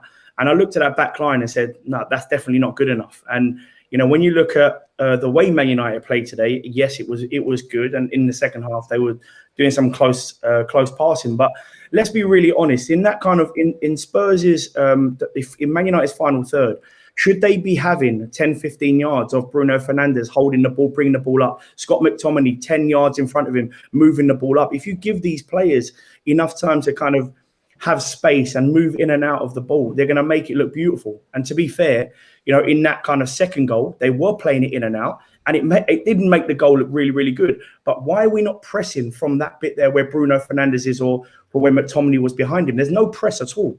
There's no press at all. And that's my big issue with the team. So in that respect, Sim, you've got to say that, Jose's, he has to do something, because we're not a 7th, 8th place team. We're not, so the squad we have should be higher. But Andrew, will he be in a job this time at the beginning of next season, do you reckon? Look, the two options that I said were you have to back him or sack him. Simple as that. There is no in between, in my opinion. If you are going to back him and he gets in, some of the players that we got in are quite decent. He's actually bring Bow on leaps and bounds as well. Even though Reguilon's been in and out in terms of his form, I still believe he's a good player. I believe he can get a good squad together. Now, do I believe that the owners are going to give him that money? No, absolutely not, because that we saw it with the last 10 managers that we haven't been backed. Me personally, I'd love to see him backed, because I don't actually think he's a bad manager. I think he's quite a decent manager with a good team. The one thing you could say is probably Levy's fault, the fact that he's brought in Jose Mourinho to try and improve some of these players who've got low confidence issues, and that's probably not the right thing to do, because if you wanted, a manager to improve some of these players that are in pieces, you got to bring in another manager. You got to bring in a Tuchel, you got to bring in a Nine Guzman or something like that, because Jose don't really have the reputation to be improving young players or players like he did at Man United, for example, when he had that centre-back partnership of Smalling and Jones. He couldn't do anything with it. And that's what I'm looking at now at Tottenham. I'm looking at, he doesn't know what the best defence is. He sees mistake after mistake after mistake at a very high level in the Premier League. We're should be top 4, top 6. And he's not used to it. So, it's a tough one, really. Yeah. All right, Andrew. Thanks a lot for coming on again, man. And hopefully we'll get to speak to you under better circumstances next time. I hope so. Nice Take care. Andrew. Take care, man. Yeah. John, do you mind getting the phone up? Do you know how to get the phone up? Yeah, sure. Yeah, can you get the phone up 1 second? I just want to read a statement. Spurs have just released. What, club statement already? Yeah. Not the one you think. It says, another match day and more abhorrent racial abuse suffered by one of our players. This has again been reported to the platforms, and we shall now undertake a full review alongside the Premier League to determine the most effective action moving forward.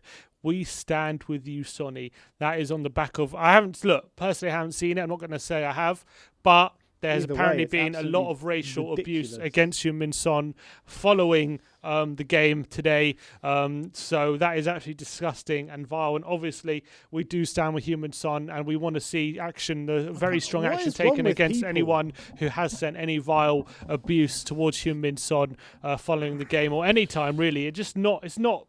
You have to condemn it in the strongest possible terms, because I think a lot of people think that racism against like an Asian player is not as bad or something. It's just ridiculous. There's a narrative there. People are laughing at it, there aren't these big headlines about it, and I think it's important that we make a statement about that.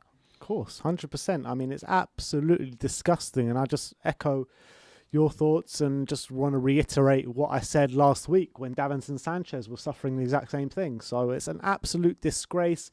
These people are disgusting, and there's no room for it in any walks of life, never mind football. So that's the same from Tottenham. Yeah. So, I mean, Tottenham, we spoke about it a lot last week, and we said that, the platforms need to really take a close look at it, and they need to, treat it the same as copyright, or even harsher than copyright. 1 second of a copyrighted footage and you get accounts banned and stuff like that. But stuff like this, nothing ever happens. It takes ages. Mm-hmm. And I think ID verifications need to happen on social media now, and people need to be held accountable. Agreed. But anyway, let's get on Jack. Jack. How you doing, Jack, mate? Hello. How are you guys? Oh, your audio's working this time. Nice one. Perfect. I was hoping for that. Jack, run me through your thoughts on the game. But lads, it's just, honestly, I'm struggling. Tottenham are my pride and joy. Every week I think about the upcoming game at the weekend, or usually midweek. And at the minute, I can't stand watching them. It feels like a chore. And that's the hardest thing for me to say, because Like when we had Poch, we were enjoying every game, no matter the result. Well, maybe not no matter the result, but we liked watching our team play at the Lane. And at the minute, it's just horrendous, and it's really hard. Do you think that if there were fans in stadiums that Jose would be under even more pressure? 100%. I think all of us here would say there's no chance that all of us fans would accept what went on today. If Jose delivered the results he says he will, I think we'd be able to deal with it and would hope for better performances, but we'd be able to get on and watch the team if we actually delivered like we were in November. But at the minute, we're going 1-0 up. And I think it's a mentality thing. I just think, and we're just letting them inviting all the pressure, and then all our composure goes out the window.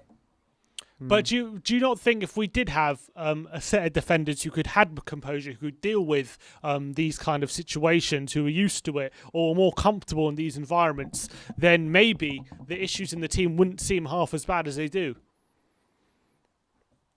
No, I totally get that. And I think with players like if we got Skriniar in the summer, or if we brought in a player like Anderson from Fulham, I think that would definitely give Mourinho a more stable back line and would be able to invite the pressure. But that's not even before. I thought that was the main problem. But at the minute, it's just everything from the start. It's the players throughout the team. I don't think everyone's buying into the philosophy. I think everyone's getting bored of this repetitive system that's not changing. And throughout the game, we are not, like, as soon as we go 1-0 up, we've got the play, like that first half performances I read on Sky. We're second in the league for winning in the first half. But in the second half, everything goes out the window. And typically, Mourinho before was good at defending leads. That's what he'd pride himself on. And at Spurs, he just hasn't got the centre backs to do that. But players like Davinson Sanchez and players like Alderweireld, they are good enough. They are good players. They've not all of a sudden turned terrible. But under Mourinho, I just think no one's buying into his philosophy.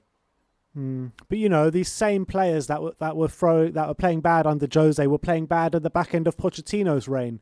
So surely that does tell you that we need a whole overhaul of players, to be honest. No, I totally agree with the overhaul of players. I was saying that in the last video that I think we need a new back line, and they are throwing Mourinho under the bus every single game.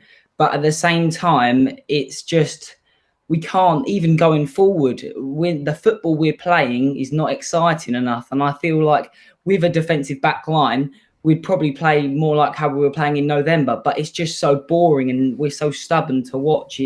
There's no free-flowing attacking football, and it's just constantly trying to find Kane, who looks to find Son or looks to find Lucas. And I just think, as us fans, it's just boring to watch. Yeah, worrying stories breaking during the week about Harry Kane. Obviously, Heung-min Son's got his contract that we need to tie down pretty soon. Do you think these two players and Jose Mourinho will be here at the start of next season?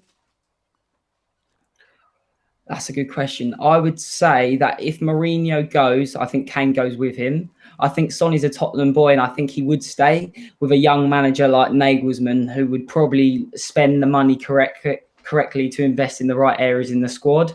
But I definitely don't think Kane will be here if Mourinho goes. But I hope if we did eventually at the end of the season sack Mourinho, I think that I'd hope that the project Nagelsmann or someone of the manager of that ilk would be able to redevelop the squad and hopefully start playing high pressing attacking football that we're all enjoying at the Lane. But it just doesn't seem like that will happen under Mourinho, sadly. But if he does deliver the results, then I don't think we're in a position to criticise him on that, because all of us fans, we want silverware and we want results in the Premier League. All right, Jack. Absolute pleasure. Thanks for coming on, mate. Nice one, Jack. Right. Cheers, lad. Cheers, mate. Nice one. All right, who have we got next? LA Ian. How's it going, hello. LA Ian? Hey everyone, can you hear me? Yeah, we can hear you. Perfect. All the way Perfect. from sunny All the way California. All the way from LA, yeah. How you doing, my friend? Tough morning. I went excited to. They finally lifted some restrictions in our area. I went to the bar that I go to. Shout out to LA Spurs. The Greyhound. Big up LA Spurs. Big up LA Spurs. Now excited to chant with my friends, and it was just a big old letdown, wasn't it? Yeah, I mean, it always is. Build you up to let you down. That is the club, Tottenham Hotspur. But talk to me your thoughts about the game today. Yeah, the game itself, I thought we played all right. That first half was actually really, I was optimistic. Maybe we can get a couple goals here and there. But once that second half started, you could just feel it in the air that this game was not going to end our way. Yeah. The passes were just so sloppy. I mean, I think that's 2 or 3 games now from Reguilon that I don't think he's played well at all. Like not even a decent performance. And there's just too many players in this team that are not good enough. I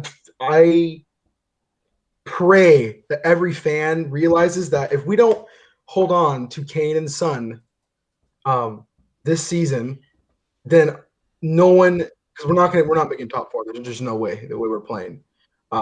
If we lose Kane and Son, our club is going to go down a bunch. No one will come with the money that we sell. If we sell Kane and Son, no one's going to come here because there's no ambition right now. I'm fearful for the future right now. And what do you also think about the manager, Jose? What's his position right now? What's your opinion on whether he should still be in the job?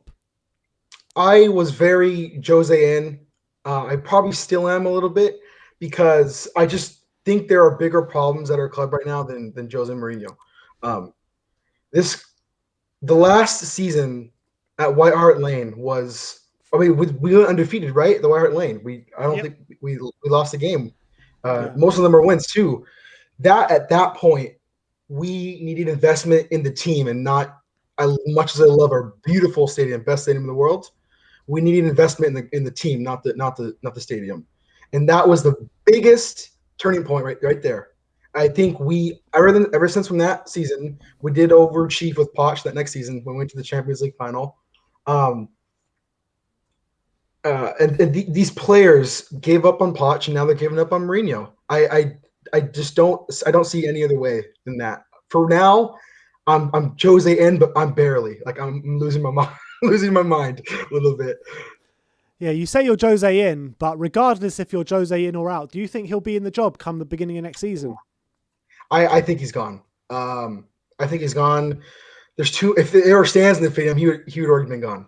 I mean, it would be a disaster in that stadium. Yeah. I hope. I mean, if we can win this cup final, I think it's going to be a disaster. Manu will, even though Manu lost yesterday to Leeds, I don't think that was a one-off. I think if we play them in the cup final, we're going to get. We're not going to have a good game. But I don't think he's here starting next season. I think he'll be fired. All right. Well, I love the way you had to laugh at yourself before you talked about winning a cup final. But Ian, look, thanks a lot for coming. Thanks a lot for coming on, my friend. Cheers, Ian. Yeah. Thanks for coming on, man. See ya. All right, let's keep going. It's Cody Cody, come on. Someone needs to bring us some sort of positivity here, man. I know you're the man. Oh, you're on mute, I think. No, That's not on my end. Yeah, you're fine. Just okay. Start from the beginning again, Cody. I said I brought the positivity before the game. I can't bring it after. Not But let's be fair. Like the whole context of what's going on in our season is shaping our interpretation of the game. Really, and it's kind of sad to say it this way, but that's the best we've looked losing in a while. Yep. At least we put together a decent first half. But yeah, I mean, I just forced myself to remain positive going into the game just through brute emotional compartmentalization, and I just don't know how much I can bring that going forward. And I'm looking at that cup final, and I'm pooping my pants a little bit, if I'm being honest. Yeah, I think you and the rest of the fan base, to be fair. But look, we've spoken about the game like a lot today. Do you have any pressing issues on the game, or can we just get straight on to Jose Mourinho and the futures of Kane and Son and that kind of stuff? I'll just make a couple of points that I don't think have been discussed yet. Yes, please do. One of the guests came on and said that Fred's goal was on Hugo Lloris, but you can't say that. Reguilon was playing the Man United attacker onside. He was a complete body width behind the line. And not only that, once the pass went through, all of the defenders stopped playing. Reguilon put his hand up to call for offside, and that wasn't the only time that the players stopped playing. We were fortunate to get away with the disallowed goal because the players stopped playing that time too, and it's unacceptable. And another thing that I want to point out is that with 20 minutes to go in this game, 5 United players were on yellow cards. 5 different United players. And not only that, throughout the watch along, I kept saying it. He didn't even make a substitution of any of the players that were on cautions. That's how little that we were offering in that final phase of the game. And I mean, it looked more like we were the ones sitting with 5 yellow cards. It was completely baffling the way that we've finished games. You know, it looked like as soon as Sissoko came on, it just kind of looked like things were over for us, and they are kind of looking over for us at this point. But yeah, they look over for us, but it's over for Jose. Cody, what are you thinking right now? It's really hard right now to picture a path to success with Jose as the manager. You know, like, can you really picture things continuing to decline this season and us reaching new lower and lower depths? And then just saying, okay, well, we're going to give you a bunch of money and go into next season and see if we can give it another go. It's questionable whether or not the culture of the club is broken beyond repair. And as sad as it is to say, I would not be shocked, and I wouldn't really make an argument against sacking Jose and selling Harry Kane and Heung-min Son.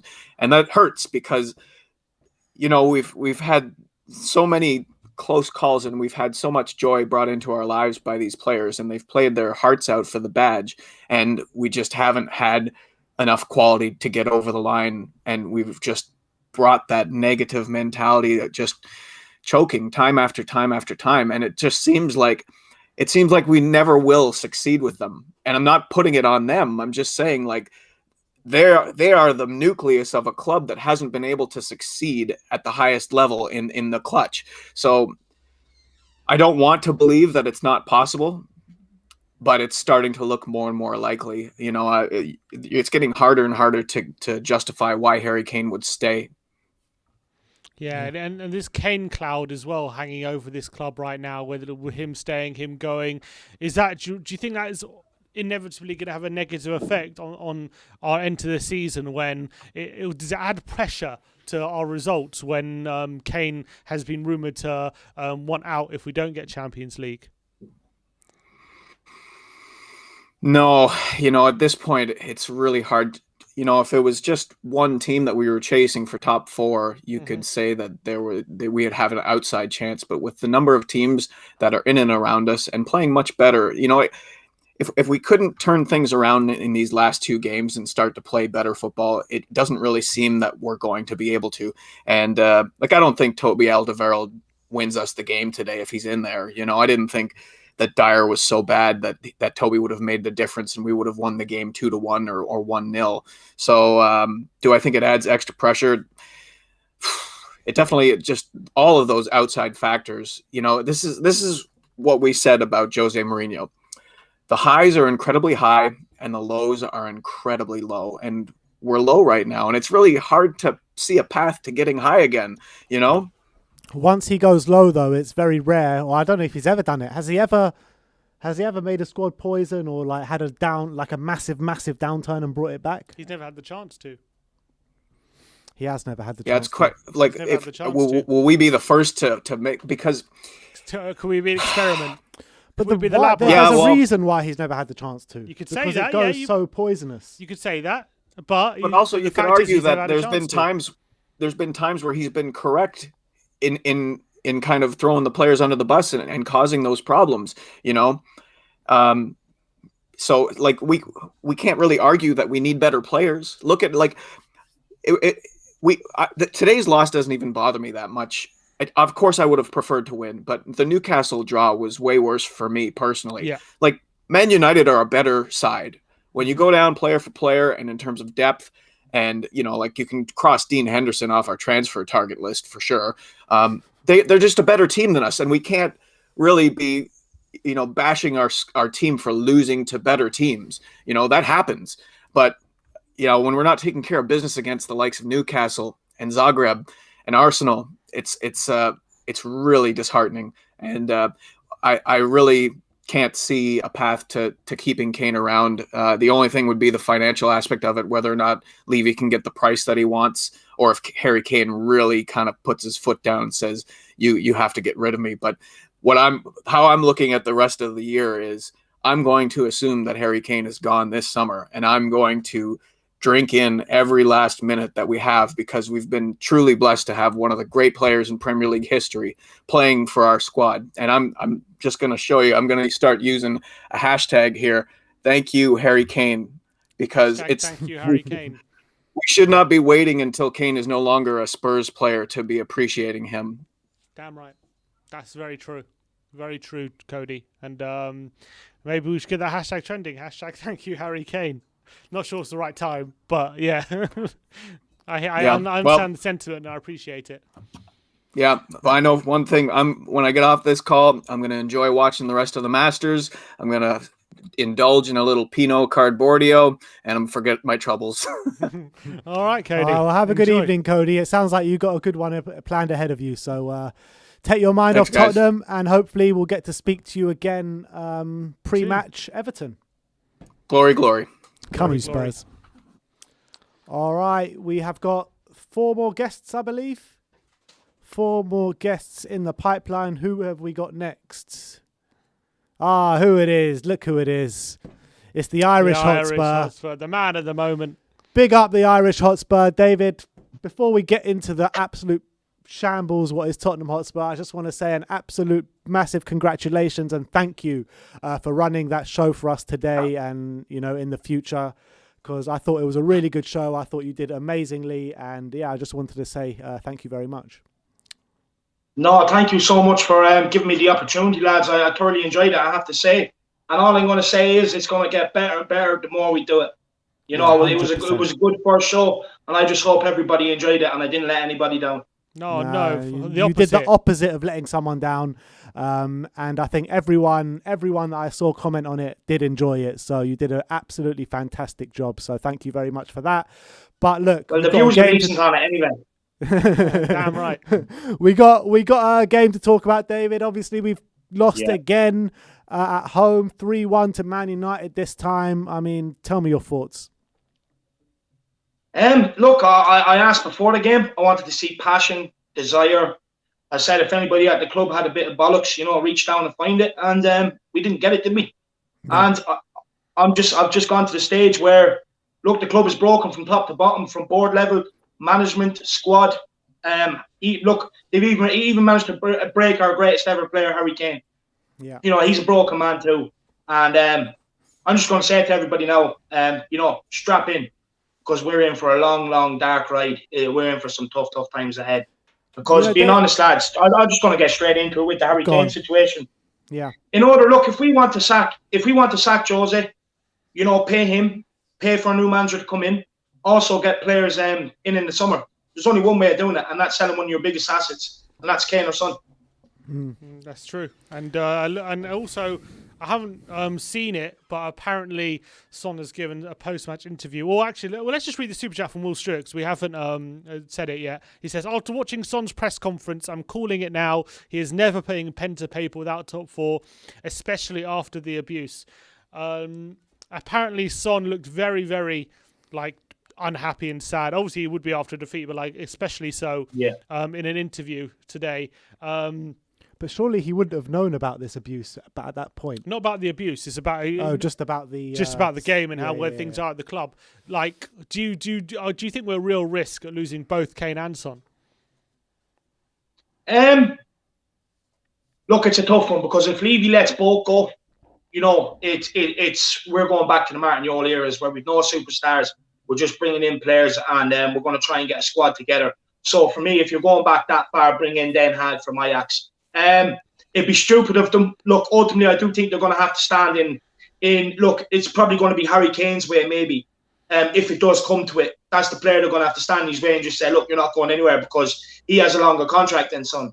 So that's the thing. But ultimately, with Kane, everyone at the club loves him. Everybody, everyone in and around the club, all the fans worldwide, even opposition fans, everybody loves him. And for me, I think if he wants to go, nobody's going to stand in his way. So we are in massive, massive danger of losing the two players. But if we don't, then we're in danger of having one very unhappy player at the club. Yeah, absolutely spot on. And then let's talk about Jose, David, because on this channel we've backed Jose quite a bit throughout the season. I know you've been a staunch backer of Jose Mourinho since day one up until now. What are your feelings around Jose Mourinho? Do you think that he can last until the start of the next season? Do you really think he can? Look, I think he's here till after the cup final anyway. I don't think they'll sack him before the cup final. I think he'll get the cup final. After that, I think he's in grave danger of then until the start of next season losing his job. But this is where the board have to come out now. Obviously it's not going to happen until after the cup final, but after the cup final, if they make a decision to sack Jose, they have to come out. They have to front this and they just have to say, look, we went for it, we got it wrong, pandemic, everything else, we couldn't do it the way we wanted. This is where we're at. This is what we're doing going forward. Are they going to do it? I don't think so. But with Jose Mourinho, lads, look, he's starting to add to the problems now. You know what I mean? For me, look, you're always going to have the problems with the players, with their mentality. We lost another lead again today.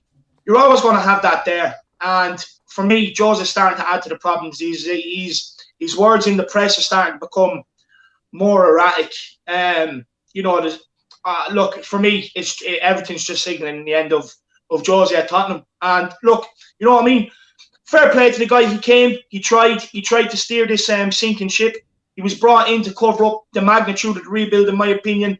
He's probably done the board a favour for the last 6 months anyway, dividing the fan base, to be honest with you, and not too many people going at Enoch. But after that, there's only one route to go.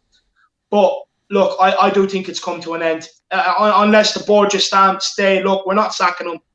That might shake a few players up, get them in gear, get their arses into gear. And hopefully they come out and say, look, we're going to change the playing squad. Because we're in a situation where, do we just roll the dice, go for it in the summer for one season? Risk long-term jeopardy? Or do we, financially wise, or do we sack him and just start a rebuild now and go for a 3-4 year project again? You know what I mean? Yeah, but the board have cocked this up massively. It could be a situation where, because it's so expensive to sack Jose, it gives us less money to spend in the summer. He's only got one more year, Jose, doesn't he? 3-year contract he got, didn't he? Doesn't his contract end in end of next season? Isn't that right, David? His contract? He got a 3-year 2022 maybe. I'm not sure, to be honest with you. I thought he signed a 5-year contract, but I'm deluded as most people Definitely say anyway. Not 5 years. Not 5 years. I'll I think if find we out. sack him in the summer, it'll cost like 30 million, I believe. To 30 million? I thought it was 15. 15 million a year. He's got another 2 years, I think, hasn't he? I'll check. Look, even anything over 10 million is on the board, to be honest with you, because we've seen that's been the difference between getting in quality players and getting in average players. So anything over 10 million to sack him is on the board. The summer of 2023, so it's 2 more years. So Yeah, 2 more years. If it's a choice between having less money to spend and then having a new manager, or having a bit more money to spend and keeping Jose, which one do you go with? Look, to be honest with you, lads, I would like Jose to succeed. I would like him to stay here. I do think, look, there is going to be a revamp of the squad, regardless in the summer who the manager is. You're going to have Ollie Skip coming in. That's going to add passion, fire, fight for a place in that midfield. You're going to have Sessegnon back, so he can add a bit of competition to Sonny, a bit of competition at left back to Regular, which he needs at the minute as well. And then, that frees up a couple of players you can get out. So that frees up more money. So you can get a rebuild under Jose. It's a tough one. Look, do you know what? I'm going to put my neck on the line. I would keep Jose, personally. I think, it's the board, the players, then Jose. I think Jose is the smallest problem at the club. So I would like to keep Jose and spend the money. Do you think if we had two better centre backs, two top quality centre backs this season, we would have made top core comfortably? Yeah, I do believe that, to be honest with you. Look, I was looking at Eric Dyer today. Positionally, he was all over the shop today, positionally wise. He's not a centre-back. You know, we gave him a contract. We tried to transfer him to a centre-back to cover up, spend the money in that position. We've got found out. Sanchez, not at the level. We've been found out with that signing. Roden looks like our best defender. You know, how does that happen? He's coming from the Championship and he's played half the games than the rest of them.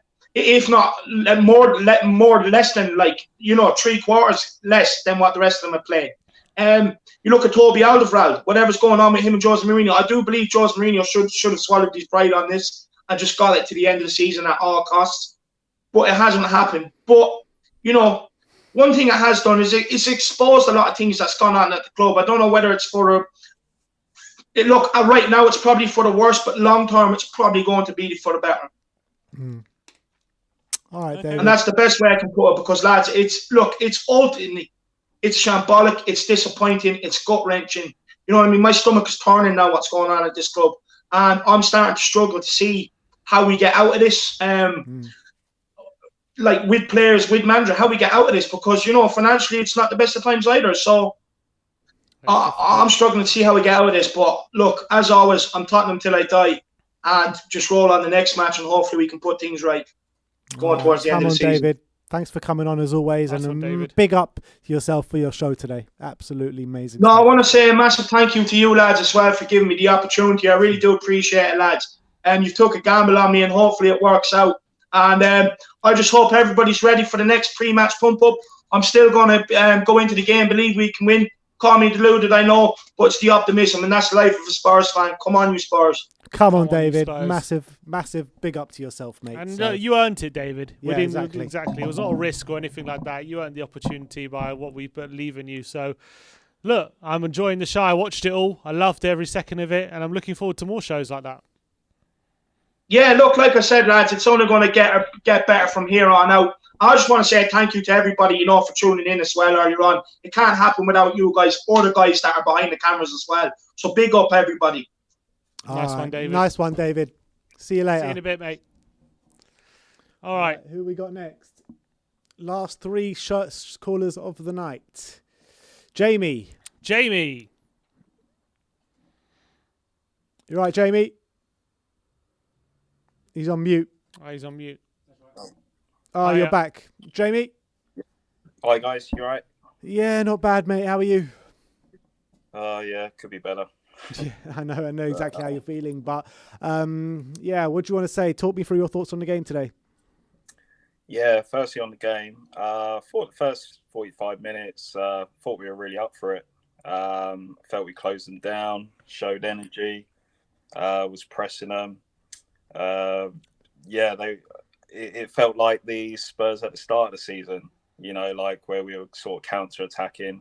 So I thought, finally they look a little bit more up for it today. I felt, you know, again, defensive-wise, obviously in the second half, the energy dropped. I think the heads went down, especially when it was 1-1. It was the same story. And I think part of it's the energy goes down because, you know, it's very hard when you haven't got the ball, you know, when you're constantly defending, chasing. I think obviously Man United made it look easy. Obviously, when they're on the ball, they got more energy. It's a lot easier. But for the goals, I felt, you know, Aurier, he was on the wrong side of Cavani. You know, Reguilon, he was getting done at the back. It's just, again, you know, defensive-wise, it was just poor mistakes. Taking nothing away from Man United. They passed the ball well and everything. But I felt we're not doing that, you know, like the old days. I felt under Poch, we were the one-touch football. You know, you saw it. It was bang, pass, forward. It was like some of the best football you've ever seen, you know, and that's from the similar players, you know. And now the players are so slow. They're taking 2, 3 touches, you know, they're not getting out quick enough. And you can see Kane getting frustrated because he's going deep and he's knocking the ball long. He's basically saying, look, this is how you got to do it, you know, and we're not getting that from our midfield. So Kane's having to do all the work. So he's defending, He's knocking long balls. I'm sure if he could pass it to himself, he would, And it's just, it's just, you can just see it. It's just going downhill. We're going backwards. And, but funny enough, I felt we looked actually better than in quite a long while, even though we lost. That's how bad it was. I still felt we looked a lot better than we actually was, in prior to these games. I think that just proves you what bad form we're actually on doesn't it? Yeah, exactly. And with the players, like with the formation, like I've said for a while now, like with Reguilon, I think he might as well be a left midfielder, because defensively, I think he's getting done. And that's what I was saying before last time. I'd rather have the back five. I was saying like we had at Christmas, because even though every Spurs fan doesn't want to play like that, but if you got cover with Ben Davies, if he's got the cover, that allows Reguilon to go forward and contribute. But Reguilon, misplaced passes, getting caught out, he's fantastic going forward. So I would rather have him as a midfielder. And someone like Gareth Bale, I'd give him a free role. I know he likes to play on the right, but if you say, look, you play wherever you want, go up top, let Kane go deep, give the ball to you. The guy can shoot and everything. So I think little things like that would improve the formation a bit. But, at the end of the day, it's just, you just see the errors, and when Sissoko came on for the first substitute, it just shows how negative we are. Under Pochettino, he would not change the game. He would say, carry on, keep going, don't panic. We're going to get this. And you felt when we played Man United in the past, we wouldn't panic. We would go forward and we'd say, don't worry, we're going to get the winner. And, we will beat Man United. But now it's like, oh God, I hope we don't lose. It's just crazy, how in a short period of time, the confidence is gone. And, once confidence is down, you start looking at the cracks, you start looking like, oh, where's it gone wrong? Players can get the blame, and rightly so. But, that it's a similar team, you have to look at it at the whole picture. And that's where last time I said we're going backwards, because, yeah, we do need investment. And we got lucky because we had Dele Alli who came through, Harry Kane, who obviously just took off, and that covered the cracks, and that kept us, with that 2 years without signing anyone. That's what obviously kept us going. But you knew sooner or later, and Poch was right, it's going to come to an end. And, Levy's let it got to that point. And the most sickening was when he let Poch go. And, I've said from the beginning, I never wanted Jose. Obviously you want him to succeed, but I felt that was the final nail in the coffin. I know before he started, but I felt that was a total insult. Now, if you go back 2 years and say, like when he was at Man United, would you have Jose over Poch? Everyone would say no. So now we're in a situation, it's the reverse. We've got Jose and Poch is gone. So we've gone backwards, and it's just, it's just worrying to see, I can't see it getting much better, to be honest. It is worrying to see, but look, unfortunately we're running out of time and we need to get through all the guests. So look, thank you for coming on, and hopefully next time you come on, it's under better circumstances. Yeah, hopefully. But cheers, mate. We'll see. Okay. Cheers, Jamie. Take care, guys. Good to see you, mate. All right, last two guests of the day. Unfortunately, they're going to have to be somewhat quick ones because we are running out of time. So let's quickly go to Fen. Fen. You all right, guys? How you doing, mate? Yeah, not too bad. Yeah, but dreadful afternoon, really, wasn't it? Oh, yeah, it was. I mean, talk me through your thoughts on the game. I think it's the same old story. The first half, absolutely fine. And I think we were knocking the ball around nicely, and I think we were the better team. But in the second half, it all goes to pot, and we were so poor. I don't know what he's saying at half time. What is he saying at half time? He should be rearing these players up. We were 1-0 up. Possibly lucky, but should you put it down we were to still Jose? 1-0 up. I think, personally, I think the players do have to take some of the blame, but Jose does have to take some of the blame as well. And I believe the system that he tried to play today didn't work, in my opinion. I think the substitutions showed that. Bringing Sissoko on, it just shows how scared and frail we are. In the 61st minute, trying to hang on to a 1-1 lead. What are we playing? We're supposed to be Spurs. He actually come on at 1-1, didn't he? Yeah. Exactly. We play attacking football, and that's what we should have done. But instead, we end up playing this low block. What's the answer now for you moving forward? For me, I think we do stick with Jose, and I think we give him one more transfer window. Yeah. And although he might not get the best back in, at least bring in a couple of players that he actually wants. And if we can get the players in that he wants, then he can take us further than 7th or 8th. So I think he deserves one more transfer window. Now, 7th or 8th, further than 7th or 8th? Well, I think this season will be well, we're not going to be lucky. I hope we can still make this push for top 4, but I think we're very much going to struggle. So I mean, I know we got Everton next, but then after Everton in the league, we've got quite favourable fixtures in Southampton, Sheffield United. I can't remember the ones after that, but they're all quite favourable. Is it possible that we do make a last ditch push for this top 4? Well, if Leicester keeps sloping off, I think we stand a chance. But at the same time, West Ham are playing some really good stuff at the minute. Yeah. And I think the West Ham are a better team than us at the minute, I'll be honest. And I think that showed when we played them. Yeah. And we shouldn't be saying that, because if you look at our squad, we've got a top 4 squad at least. We've got 2 of the best players in the Premier League, and we're struggling to get top 4, even make a push for top 4. Yeah. No, you're not wrong, Fen. But look, we're running out of time today, so thank you for coming on. Thanks for coming on, Fen. Yeah, see you next time. Good to see you, Fen. See you later. Stay Spurs, exactly. And for the final guest of the day, we have got Donovan. Donovan. Hi, Donovan. Hey guys. How you doing, mate? Oh, better days. Yeah, tell me about it. I knew, I knew when we woke up that. Well, first of all, I woke up 2 hours early because I thought it was 6:30 because I'm in Canada, right? And it's actually 8:30. But that's neither here nor there. I was telling my partner Lillian that, hey, they're gonna cut for blood, like 6-1. Like, we damaged them. Nobody goes to Old Trafford and wins, and nobody wins 6-1, right? So, like, they're gonna come out and break Harry Kane's legs. Like, these guys are out for blood, right? And I think it shows afterwards. Ole didn't have enough.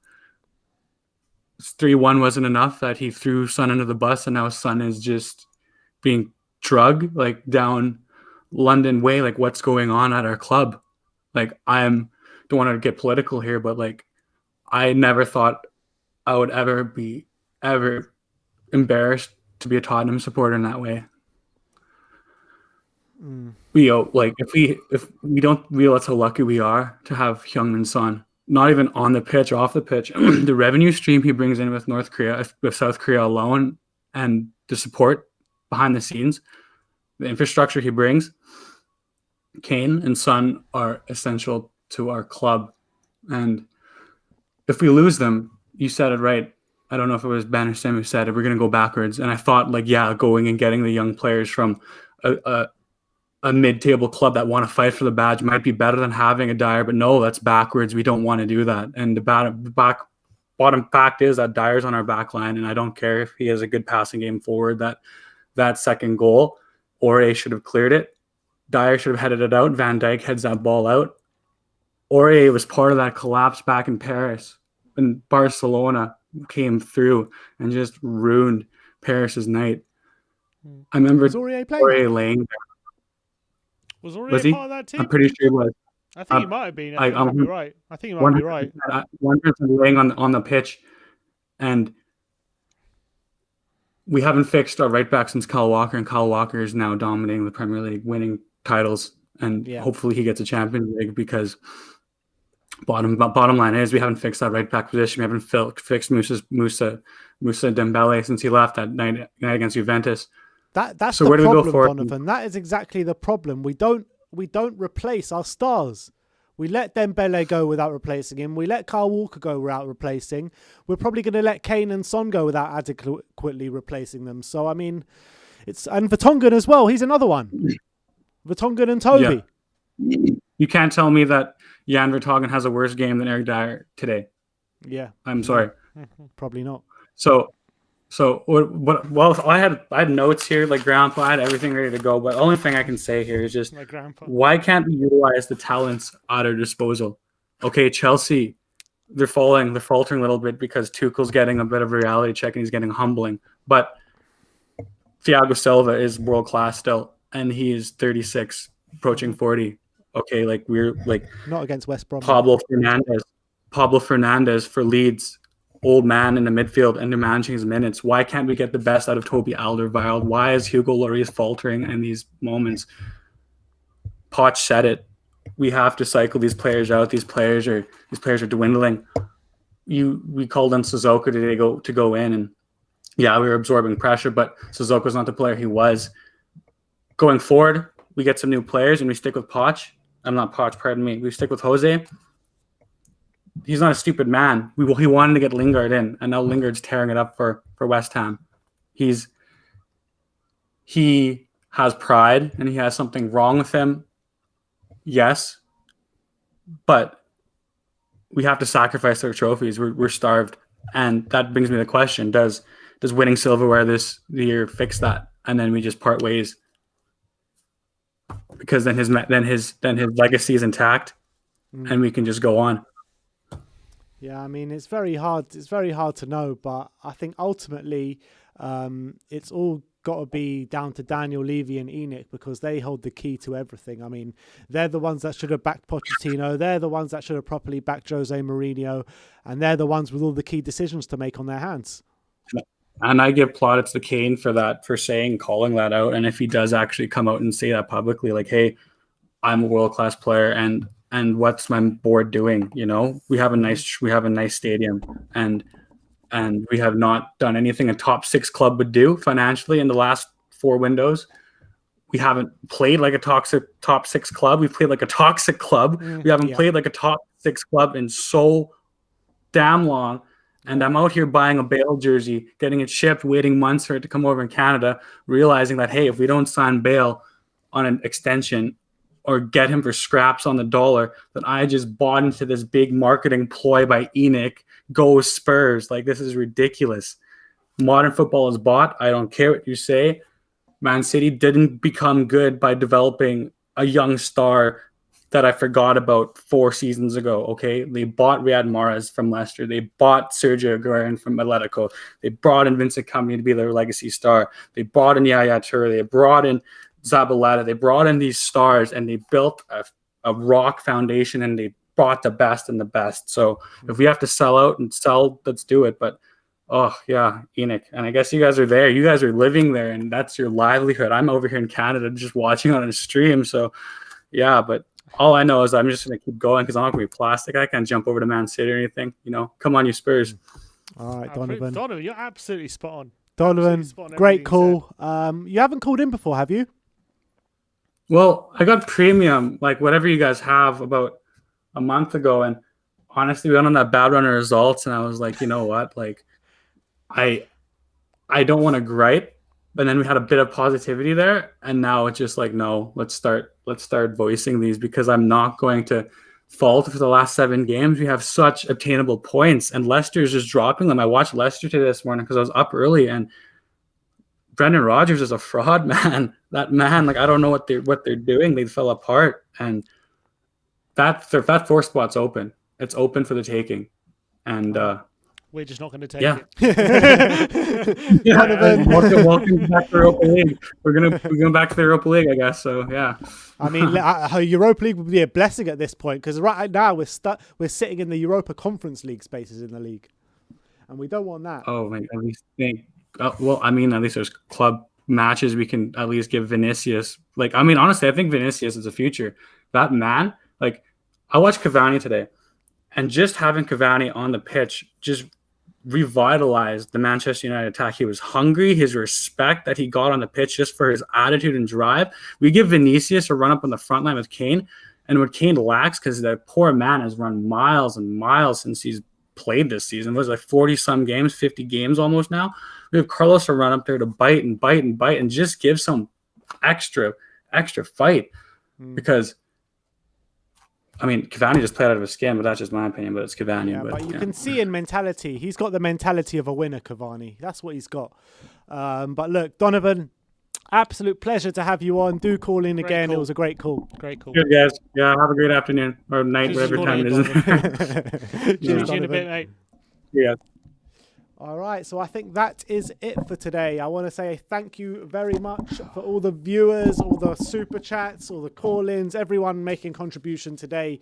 It wouldn't be possible without you guys. Tomorrow morning, we are back with the morning after show, then followed by player ratings and the 5 takeaways, and we might have a Tottenham update for you as well. Reacting to that Mourinho press conference, apparently a lot has been said, so I'm looking Yeah, forward to so that. tomorrow morning we will be reacting to that press conference, and if you want to watch that press conference, it is on the channel right now, or you can stay on this stream as we'll be playing it back for you straight away. As soon as we go off air, the press conference will be on this stream playing for you. So look, we're off now, so thank you very much everyone for joining in. It wasn't the result we wanted yet again. It looks as though that's another nail in our top 4 hopes, another nail in the coffin of Jose Mourinho at Tottenham Hotspur, and potentially another nail in the coffin of Harry Kane and Heung-min Son at Tottenham. So we'll have to wait and see how this all plays out. I am not looking forward to it, but you know where to grab the news first. Like, subscribe and comment, and as always, Come on, you Spurs.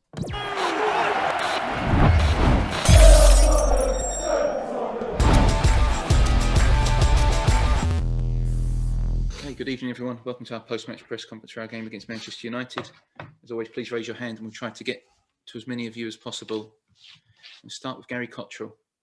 Gary. Thanks, Simon. Hello, Jose. Not the result you wanted, obviously. The team who are very good away from home at the moment. The records show that. But you can't fault the effort, I'm sure, and plenty of chances as well. Just played against the team, got a very good away record. You can't fault the effort of your team either, though. I didn't listen to your question very well, but I tried to understand from Simon. Yeah, they have a fantastic records away. And why? Because they are a very good team. But is the kind of defeat where I'm not going home upset with my players. They gave what they can, and they gave it into difficult situations. When they scored the first goal and when they scored the second goal, our best chances in the game were after they scored the first goal and they scored the second goal, which shows that mentally, emotionally, the team was strong, was committed, was obviously fighting to win the match. So I don't want to go very, very deep on my analyze. Just simply, as you say, if meant to a very good team that won. Give also my compliments to a team that lost, but full of players, full of professionals, that they gave everything they had to try to get, of course, a different result that, in my opinion, we would deserve. Jerry Cox. Hi, Jose. You said on the TV interviews you thought Paul Pogba should have gone a red card for an elbow. No, I'm not saying that. I'm not saying that. I'm saying that when I was asked by one of your colleagues to comment the goal, I told to comment the goal, let's be deeply honest and comment on everything. And to comment on everything was to start comment on that action that was also very, very doubtful. In this moment in football, the decision is not uniform. The decisions are very doubtful. You never know when this is a red card, this is not a red card, this is an offside, this is not an offside, this is a goal, this is not a goal. So I didn't come to my post-match questions and answers with that in mind. Was one of your colleagues that the first question that put to me was to speak about the disallowed goal, and was when I told before that happened. Paul Jiggins. Hi, Jose. There's been a debate on the TV after the game where some of the pundits have said that Spurs there's a soft touch about Spurs that's been there since before you arrived. Do you agree with that? And are you now seeing that, having seen your team sort of throw away a number of leads? You know, the pundits, they can say what they want. Many times, of course, right, and sometimes wrong, but that's the nature of the job. I can't say what I think. You know that. You sometimes want to bring me to deep questions, to deep analysis, but then when I go, I realize that I cannot go. So this is a kind of debate for pundits, journalists to have. Is much more difficult for me to go into that. I would say that one thing is opinions, another thing is facts, and opinions can be discussed, but facts, they cannot be discussed.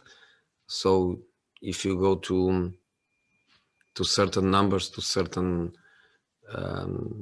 stats, you arrive into conclusions, facts, and then of course pundits, people with experience, with vision, with knowledge, they can have the opinions they want. Many times I would agree, other times I would disagree, but I don't want to go into that debate.